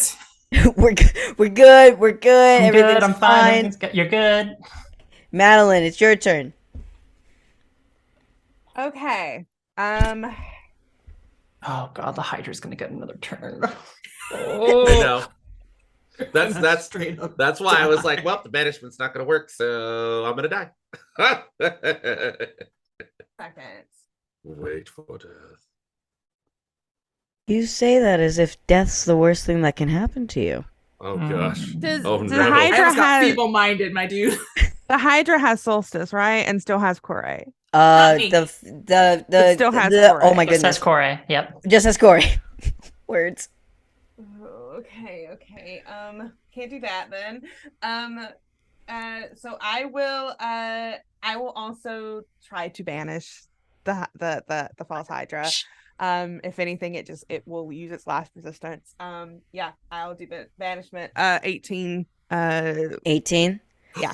Two disadvantages to the GM. Two disadvantages. So the Thank next you. two rolls, I suppose, are just disadvantage. 18 charisma saving throw. Okay. Charisma. Okay. So the first one was a 23. The second one was a 14. Oof. Oof. He's He's gonna use his last legendary There it is. resistance works to for me. stay on this plane. Third time's the charm. Let's go. So I did that. All right, Vic, calm down, calm down. I don't need any more disadvantage. Come on, Calm down. Calm down. We're all friends here. We're all friends. There's no friends at this point. There won't be in just a moment. No. We'll all be dead, so. Okay, I think that is all that I'm going to do for this turn. Yeah, that's what I'm going to do. That's all I'm going to do for this turn. All right. So now it's the false Hydra's turn. Hey guys, how's it going? So one still has Corey in its mouth. So what it's going to do is it's going to engulf Corey. Oh, fuck. That's a 28. So I think that hits. Did you do that at disadvantage? Oh! Does a 15 hit? No. Yes! 17. Hell Keeping yeah! its mouth open with the. With Yeah, its you're heels. like using like the staff, and you're like, I'm not going in. Thank you, Vic. It looks almost as if Corey has been swallowed by this thing. But then you look up and you see Corey is like doing full like X spread, like just completely just trying to hold the jaws open of this creature. Full on, able to hold her own for the time being, and has not been swallowed. Am I still grappled though? You're still grappled for the time being, but you are not engulfed, so you don't have any of that issues. As for the rest of you, you each get a bite because there's 3 other heads. And there's 3 of you. Who would have thought? There we It's as if go. I Wow. planned that. We're Yeah. gonna die. There we go. Fingers crossed. Dying here. Solstice, does a 17 hit? 17 does not hit. First one goes to bite down, but you just kind of hit it on the face and it recoils and backs up. Pop it on the nose. Does a 19 hit, Madeline? Uh-huh. Yeah. Oh no, Madeline. Yeah. I forgot. I was dealing with a sorcerer. Mhm. Madeline, no. All right. So I need you to go ahead and roll me a strength save while I go ahead and roll damage for you.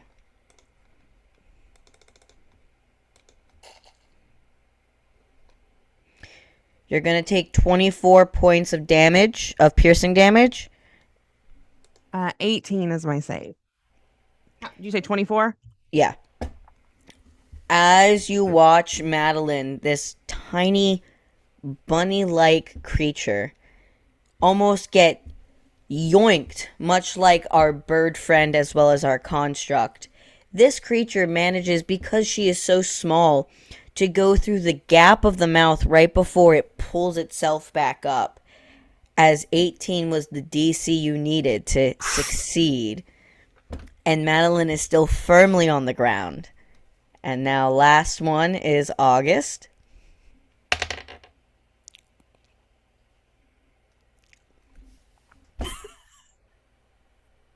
Well, Ready for it's nice So- knowing you. Little home rule that I do Mm-hmm.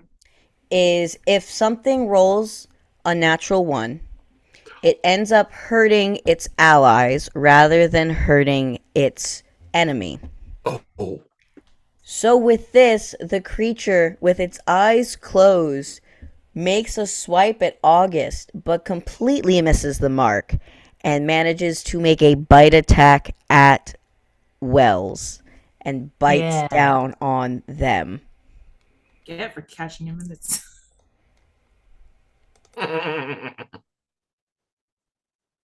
Of course I roll low for them. Of course. So, Wells takes 15 points of damage and is going to do a strength saving throw.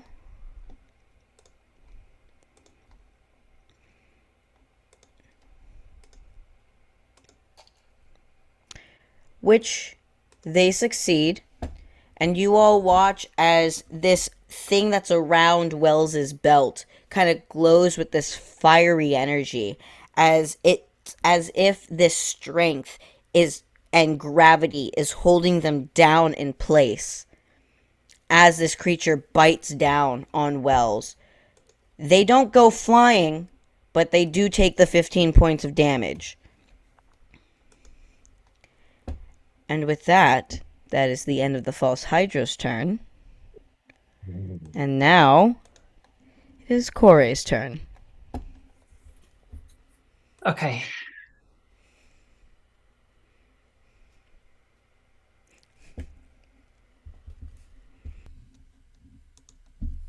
I'm gonna first I'm going to oh gosh.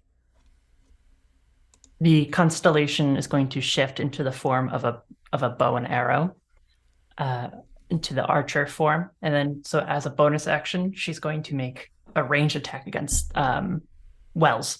Okay. All right. Just because he's already hit, so I want to take advantage of that. 19 to hit. You go ahead and you hit.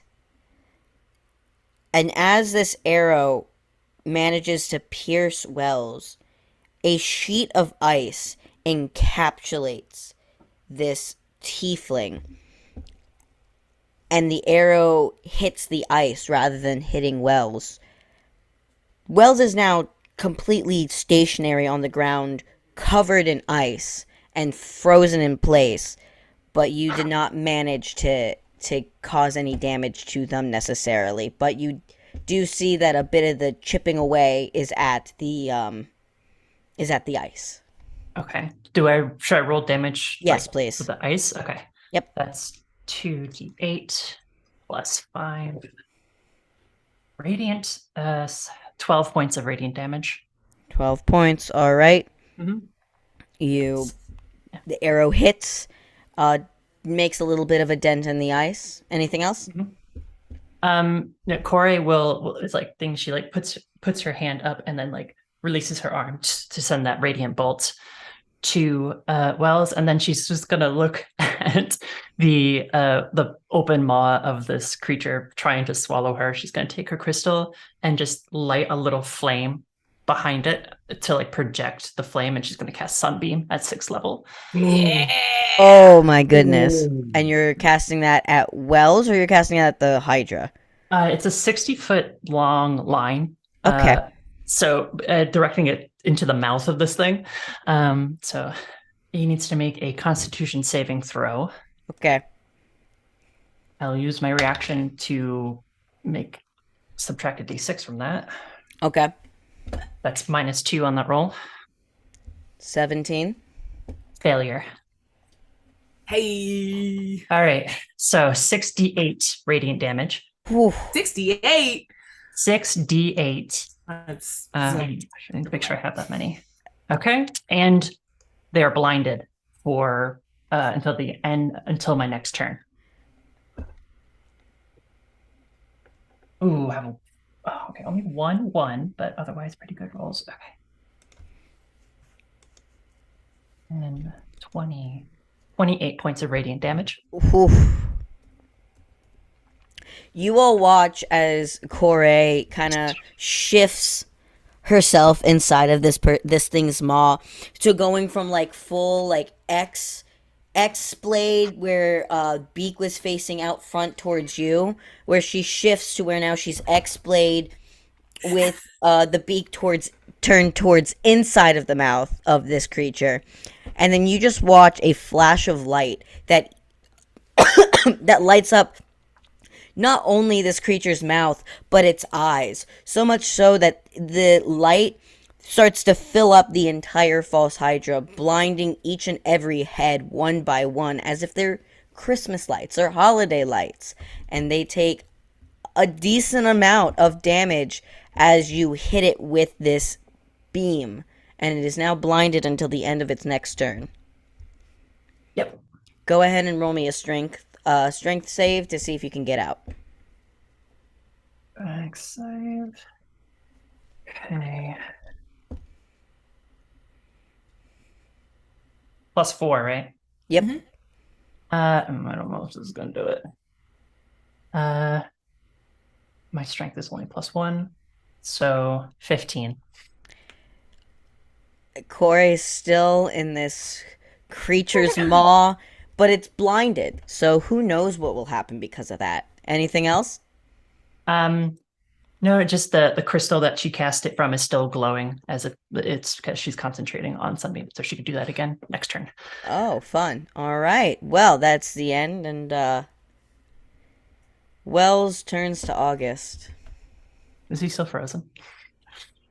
It's melted away at this point. Oh, okay. Because it's the end. It's the beginning of his turn, and he turns to August, and he goes. Did you skip my turn?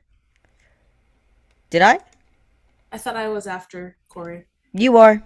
Never mind. He's still. They're still frozen. It's your turn. Okay, valid. It's very important. It's very important. I have to. Yeah. No. You're valid. You're so valid. You're so valid. Let's see.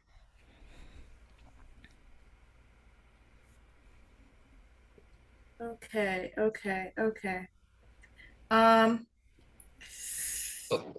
Unfortunately, I don't know that Wells is turning to August, so I am going to do what I was going to do, and I'm going to look up at Beastie, and I will say, "Third time's the charm," and I will cast banishment. Does everyone here have banishment? I don't, but I do have plane shift, so same thing. DC 17 charisma save. Okay. Let's go. That's so funny. Araba and the club got banishment. 18. Damn it! Oh, I used my reaction. I can't subtract that. I'm sorry. I know, it's okay. I thought about it too. I was like, oh, that's okay. This Don't worry. I'm pretty sure 4th time's a charm. That's all I got. So, and then this time I will use my bonus action to, seeing that failed miserably, channel divinity. And I will use vow of enmity. enmity. Thank you. As bonus action, you can choose a creature you see within 10 feet of you and gain advantage on attack rolls against it for 1 minute or until it drops to 0 HP. Nice. That is my turn. That's for the false Hydra, or is that for That's Wells? for the false Hydra. got Okay. this.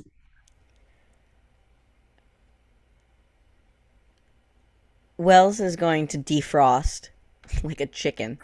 The microwave. Yeah. Put me in. Yeah. Wells defrosts and turns to August.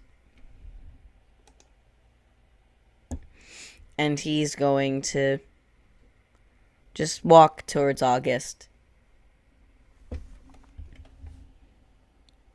How much do you miss your sister?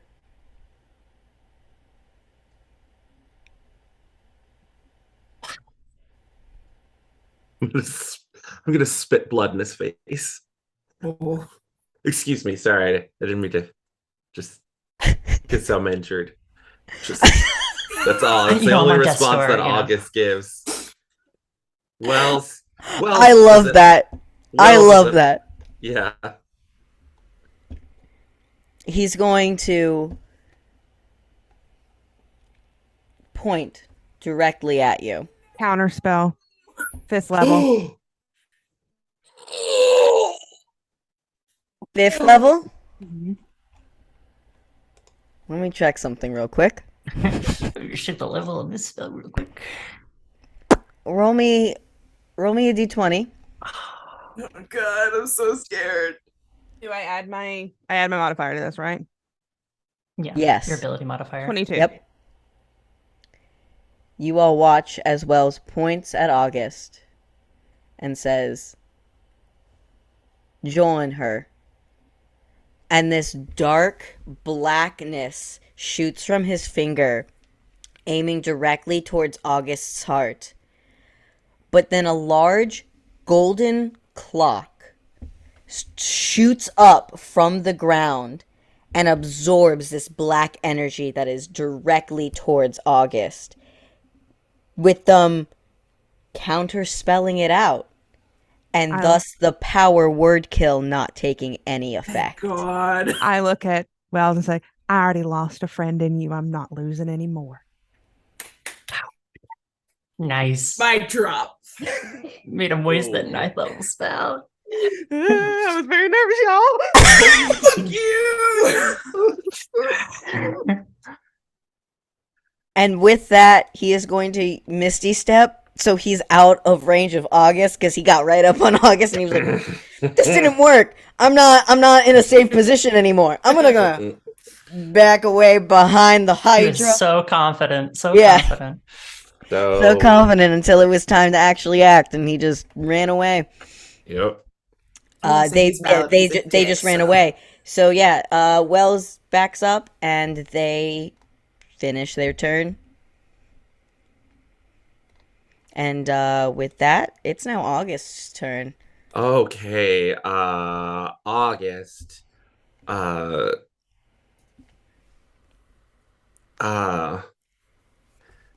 Says, takes a deep breath and just kind of booms out as his staff starts to glow with like white and golden healing energy. I'm gonna need all of you to Guys, I'm going to need all of you wonderful friends to hold down the fort because I am hurt. And then he slams the staff down, and I cast Cure Wounds at 4th level on myself. Good, good. We're fine. August lives. Do it. Okay. Let's see here. Rip to you, but I'm different. And I heal a total of 21 hit points. All right, there you go. 21 hit points. That now puts you at what? 22 hit points? 42. Oh, okay. That was mean. Rude. 42 hit points. Awesome. All 42 right. hit points. And then and hold on, let me look at my actions really quick. Cool. I don't got any. Come on, D&D Beyond. What bonus actions can I take? Many. I can take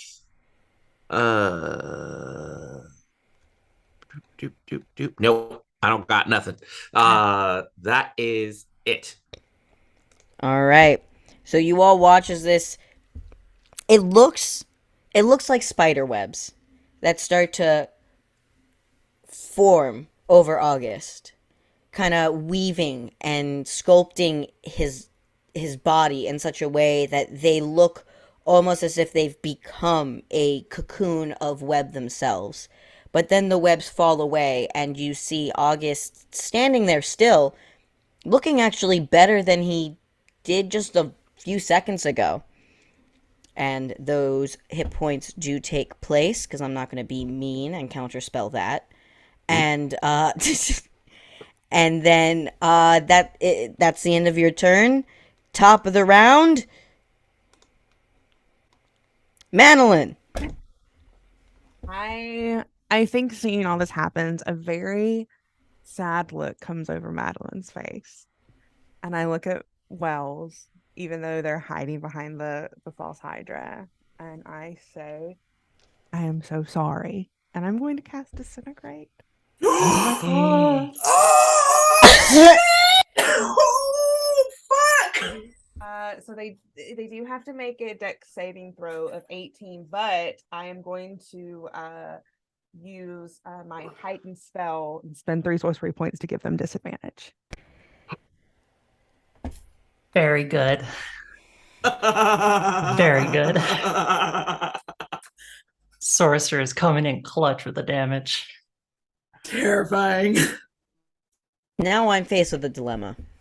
Do I counterspell this, or do I let it happen because it's so cool? I'm gonna let it happen. Yeah, he boy. could fail. He could pass the check. I don't think. Who knows? I don't know how dexterous he is. They are Not enough. Not with what I rolled. Rip, motherfucker! This fool out. That's an 8. I do have the think that fails. 10d6, so if anyone would like this ASMR of me. Oh god, Oh we're just my gonna hear a gosh. whole bunch of clattering on the ground. Listening. I'm listening.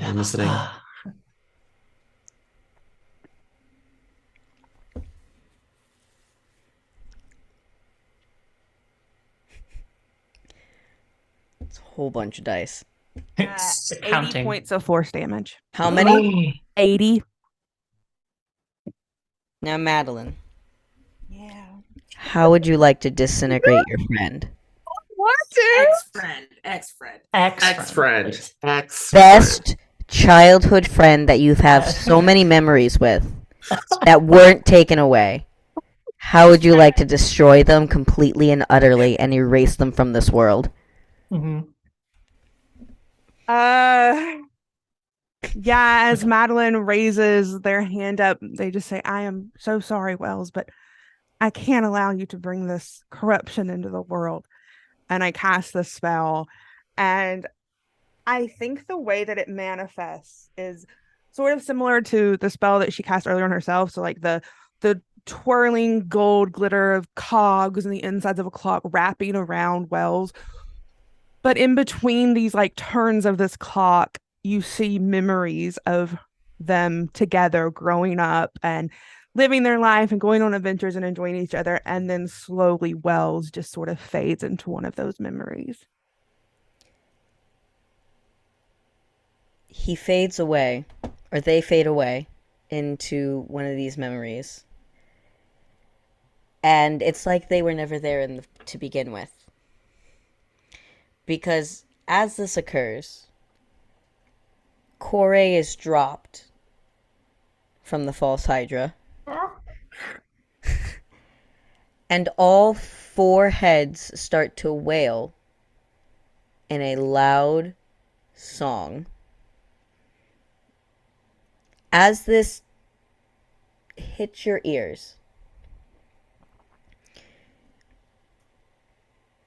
you hear the music blasting. It's deafening, blinding, all at the same time. And the next thing you know, all 4 of you wake up in the outskirts of the forest, all together.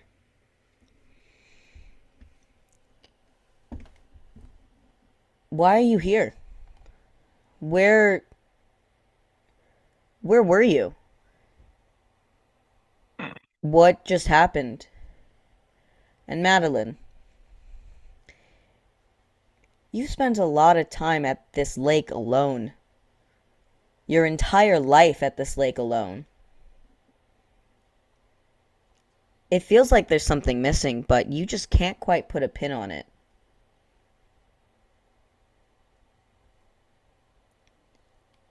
But you're all together. And while you lived most of your life alone with no friends, no childhood friend whatsoever that you can speak of, you now have friends in these adults. And they're here to support you in any way that you need support, figuring out what just happened. Because all of you just woke up after having a very weird dream. And that's where we're going to end our one-shot this evening. I have a stranger sense that I was completely useless. I feel like I still feel like I'm being swallowed. Was I supposed to punish someone? I feel like I was supposed to bring someone to justice. Oh, well. This I is All like of I'm you- late Wait, for more something. things. All of you do have a feeling of overwhelming sense of accomplishment, though. And Solstice,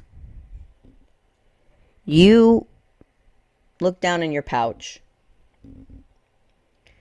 and you have this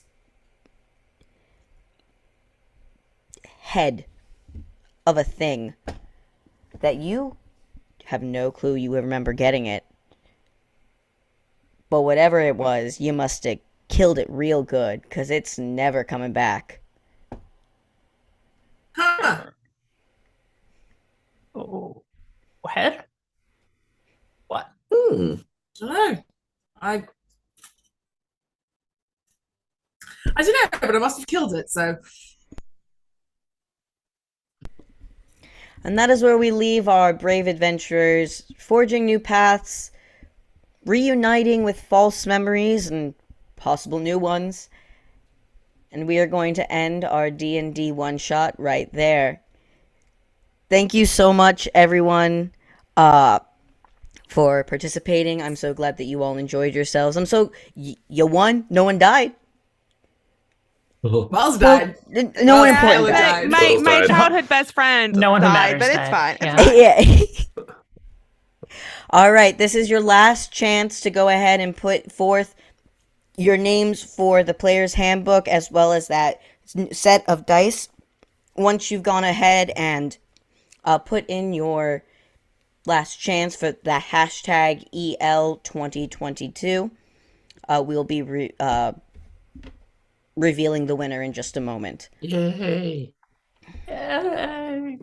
But while we do that, while you get your last chances to put in your name, we are going to go around one last time, introduce ourselves, and where we could possibly find each other. We'll start with Jazz. What up? I'm I'm Jazz, also known as Cinder Scoria on Twitter. That's usually where you can find me. That's usually where I hang out. I promise I'm usually better at this game, but I had a lot of fun watching everybody else play. You can find me at Girls Run These Worlds. We're doing the Arcane Core, which is coming back in like a week. We're also doing Invincible Sword Coven, which I just got casted for. That'll be happening next week as well. You can also find me at Zeal Zaddy's channel on Tuesdays. That is also coming back next week. I have a busy week next week. Is that it? Hold on. I'm in a lot of stuff. Yeah, I think that's it for now. You can catch me on Twitter, though. That is usually where I hang out, usually where I drop all of my links to stuff. You can talk to me if you want to. I'm very social. Thank you for having me. Yeah, Jazz is a really cool person, and I really enjoy following them on Twitter. They're awesome. I love you. All right. Hey, all right. And Katy, where can we find you? Yeah, I'm Katy. You can find me everywhere on the internet at Katyface. Alternating Tuesdays, I am over on Other Doc's channel playing Cult Divinity. I basically play Anna Delvey. I am scamming everybody. And then alternating Thursdays, I am back on Friends Who Roll Dice in Camp Carnage, a Monster of the Week horror series where we're camp counselors, and it's very, very fun. I think that is all that I am in. I don't know. If I do anything, I post it on Twitter. That's the best place to keep up with me. But yeah, this is a lot of fun. I really enjoyed disintegrating my best friend, I guess. Yeah. Fun. It's fine. It's great. Katy is also really awesome, and I highly recommend. I'm going to say this for everyone because they're all such cool people. But you should go ahead and give Katy a follow. All right. Avery, where can we find you? You can find me on Twitter, Story Avery. I also produce and stream on Queers Guild, our TTRPG gaming channel on Twitch. Most Saturdays, I'm playing with my co-producer, playing indie TTRPGs, small, tiny one-shots by small creators, playing the most weird, wild stuff. Always fun to play around with those. I'm also on a Call of the Netherdeep Critical Role module campaign with my good friend Racius on ADHG, it's ADHG Gaming, every Sunday, actually. So later today at 5:30 p.m. Eastern Time, we'll be streaming some more of that. I play just the most mysterious rogue / bard ever, and it's so much fun. So yeah, Rogue bards are a lot of fun. I play a rogue bard. They're super fun to mess around with. Highly recommend checking out these. And Hector, where can we find you? Hi, Hector. You can find me on Twitter and Instagram at Keiichi Okami, KeichiOkami. And you can also find me on Itch under that same name. I write games, little indie games, and I occasionally stream. You can see me in all kinds of guest spots. Gehenna Academy, not Gehenna Academy, Gehenna Gaming. I've done a Passion de las Pasiones one shot on their YouTube channel called In Fear and Love, which was super fun. Please watch it. And you can just see me around doing all kinds of fun one-shots. TTRPG, did a one-shot of my Game Fair season. You should check that out too. And I'm doing lots of stuff. So follow me on Twitter. I post all my links to my streaming stuff and my game design there. Hector is also really funny on Twitter, and I really enjoy everything that they post. They're the best. Hi, I'm Nico. I'm going on hour 25 without sleep, so we're having a blast. You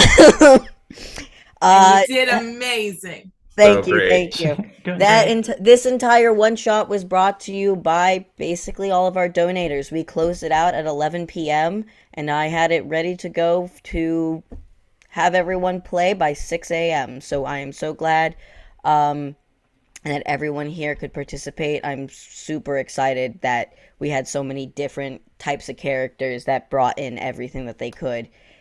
high levels are really fun, and I'm so glad that they were able to basically outsmart me, which is what happens when you're a high level. Um, you can find me anywhere online at Touch of Goblin, over Twitter, TikTok, Twitch, anywhere. I do a whole bunch of these types of charity streams, or at least I try to, and I try to bring in as many people as I possibly can. And hopefully, I can continue doing this type of stuff and possibly do more of it in future months. We'll see. So thank you so much. And if everyone is willing to stay for a few minutes, we're just going to do a quick thank you and a recap of this entire event, if that's okay. All right, cool. So out of our Mer, did you want to say anything before I reveal how much we've raised? Yeah, I also want to say thank you to, as well as all the players and the GMs who have helped us get this far with the campaign. I also want to say thank you to you, Nico, and to Josh and Kappa and the Forward team for putting this on. If for those of you who did not know, this entire project was majorly put on by Nico as part of the Tabletop Mentorship Program. So good job at organizing everything and putting it together. Round of applause. Thank you, thank you. I also want to give another shout out to Ashley underscore craft for creating all the overlays and stream assets for the campaign. They did amazing. Yay. Thank you all so much. Oh no, I think Jess is frozen, or it could just be me. Is Jess frozen for everyone else? Oh, yeah. They're just very good at standing still. Oh no. Oh, no. Oh, there you There are. we go. Wait, I'm Jazz is frozen. back. Jazz is back. Yay. Hi. I can hear you just fine. Yeah, well, I'm glad that you're back because you were frozen. I was like, oh no, what happened?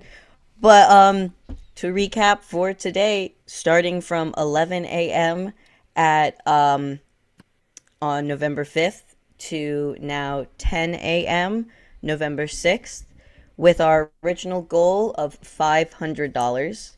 We, with friends who roll dice, as well as all of our amazing DMs and players, managed to raise $1,050. So thank you so much for raising that much money for Extra Life and for Orlando Children's Hospital. That this hospital that we raised money for, I used to go to as a kid when I was really sick. So I'm super glad that I'm able to give back to the community that helped me become the person I am today. I just want to give a big shout out and a thank you to all of the other GMs and all of the other facilitators, as well as all of the players here, because without them, this wouldn't have been possible. And honestly, they are the ones that made this show incredibly fun and incredibly interactive. And we couldn't do anything without any of them. So thank you all so much. I'm so glad that everyone here could join us. And I believe that is just about it. Do we have anything else that we want to say or announce, Mer? I can't think of anything else for today except go check out all the amazing people that were playing and run games and were part of the organization process. All the information for their social media can be found on Twitter, so please go check them out. I don't think I have anything else. Did anyone else have last minute stuff to say before we say goodbye and some of us go get some sleep? Great job, everyone. Super glad to jump in and join in this. Yes, this was Great so much opportunity. fun. Thank you. I had I'm a so blast. glad. Thank you so much for the opportunity. I'm so glad that you all enjoyed it. Yes, please follow. There are over 35 people who helped come together and made this happen. So please go follow as many of these people as you can. They're really great people. I really support every single person that was here. Thank you all so much, and have a wonderful rest of your morning, as well as afternoon or evening. Time is a construct. Yeah. All right. Bye, everybody. Thank you. Bye. Bye. Bye.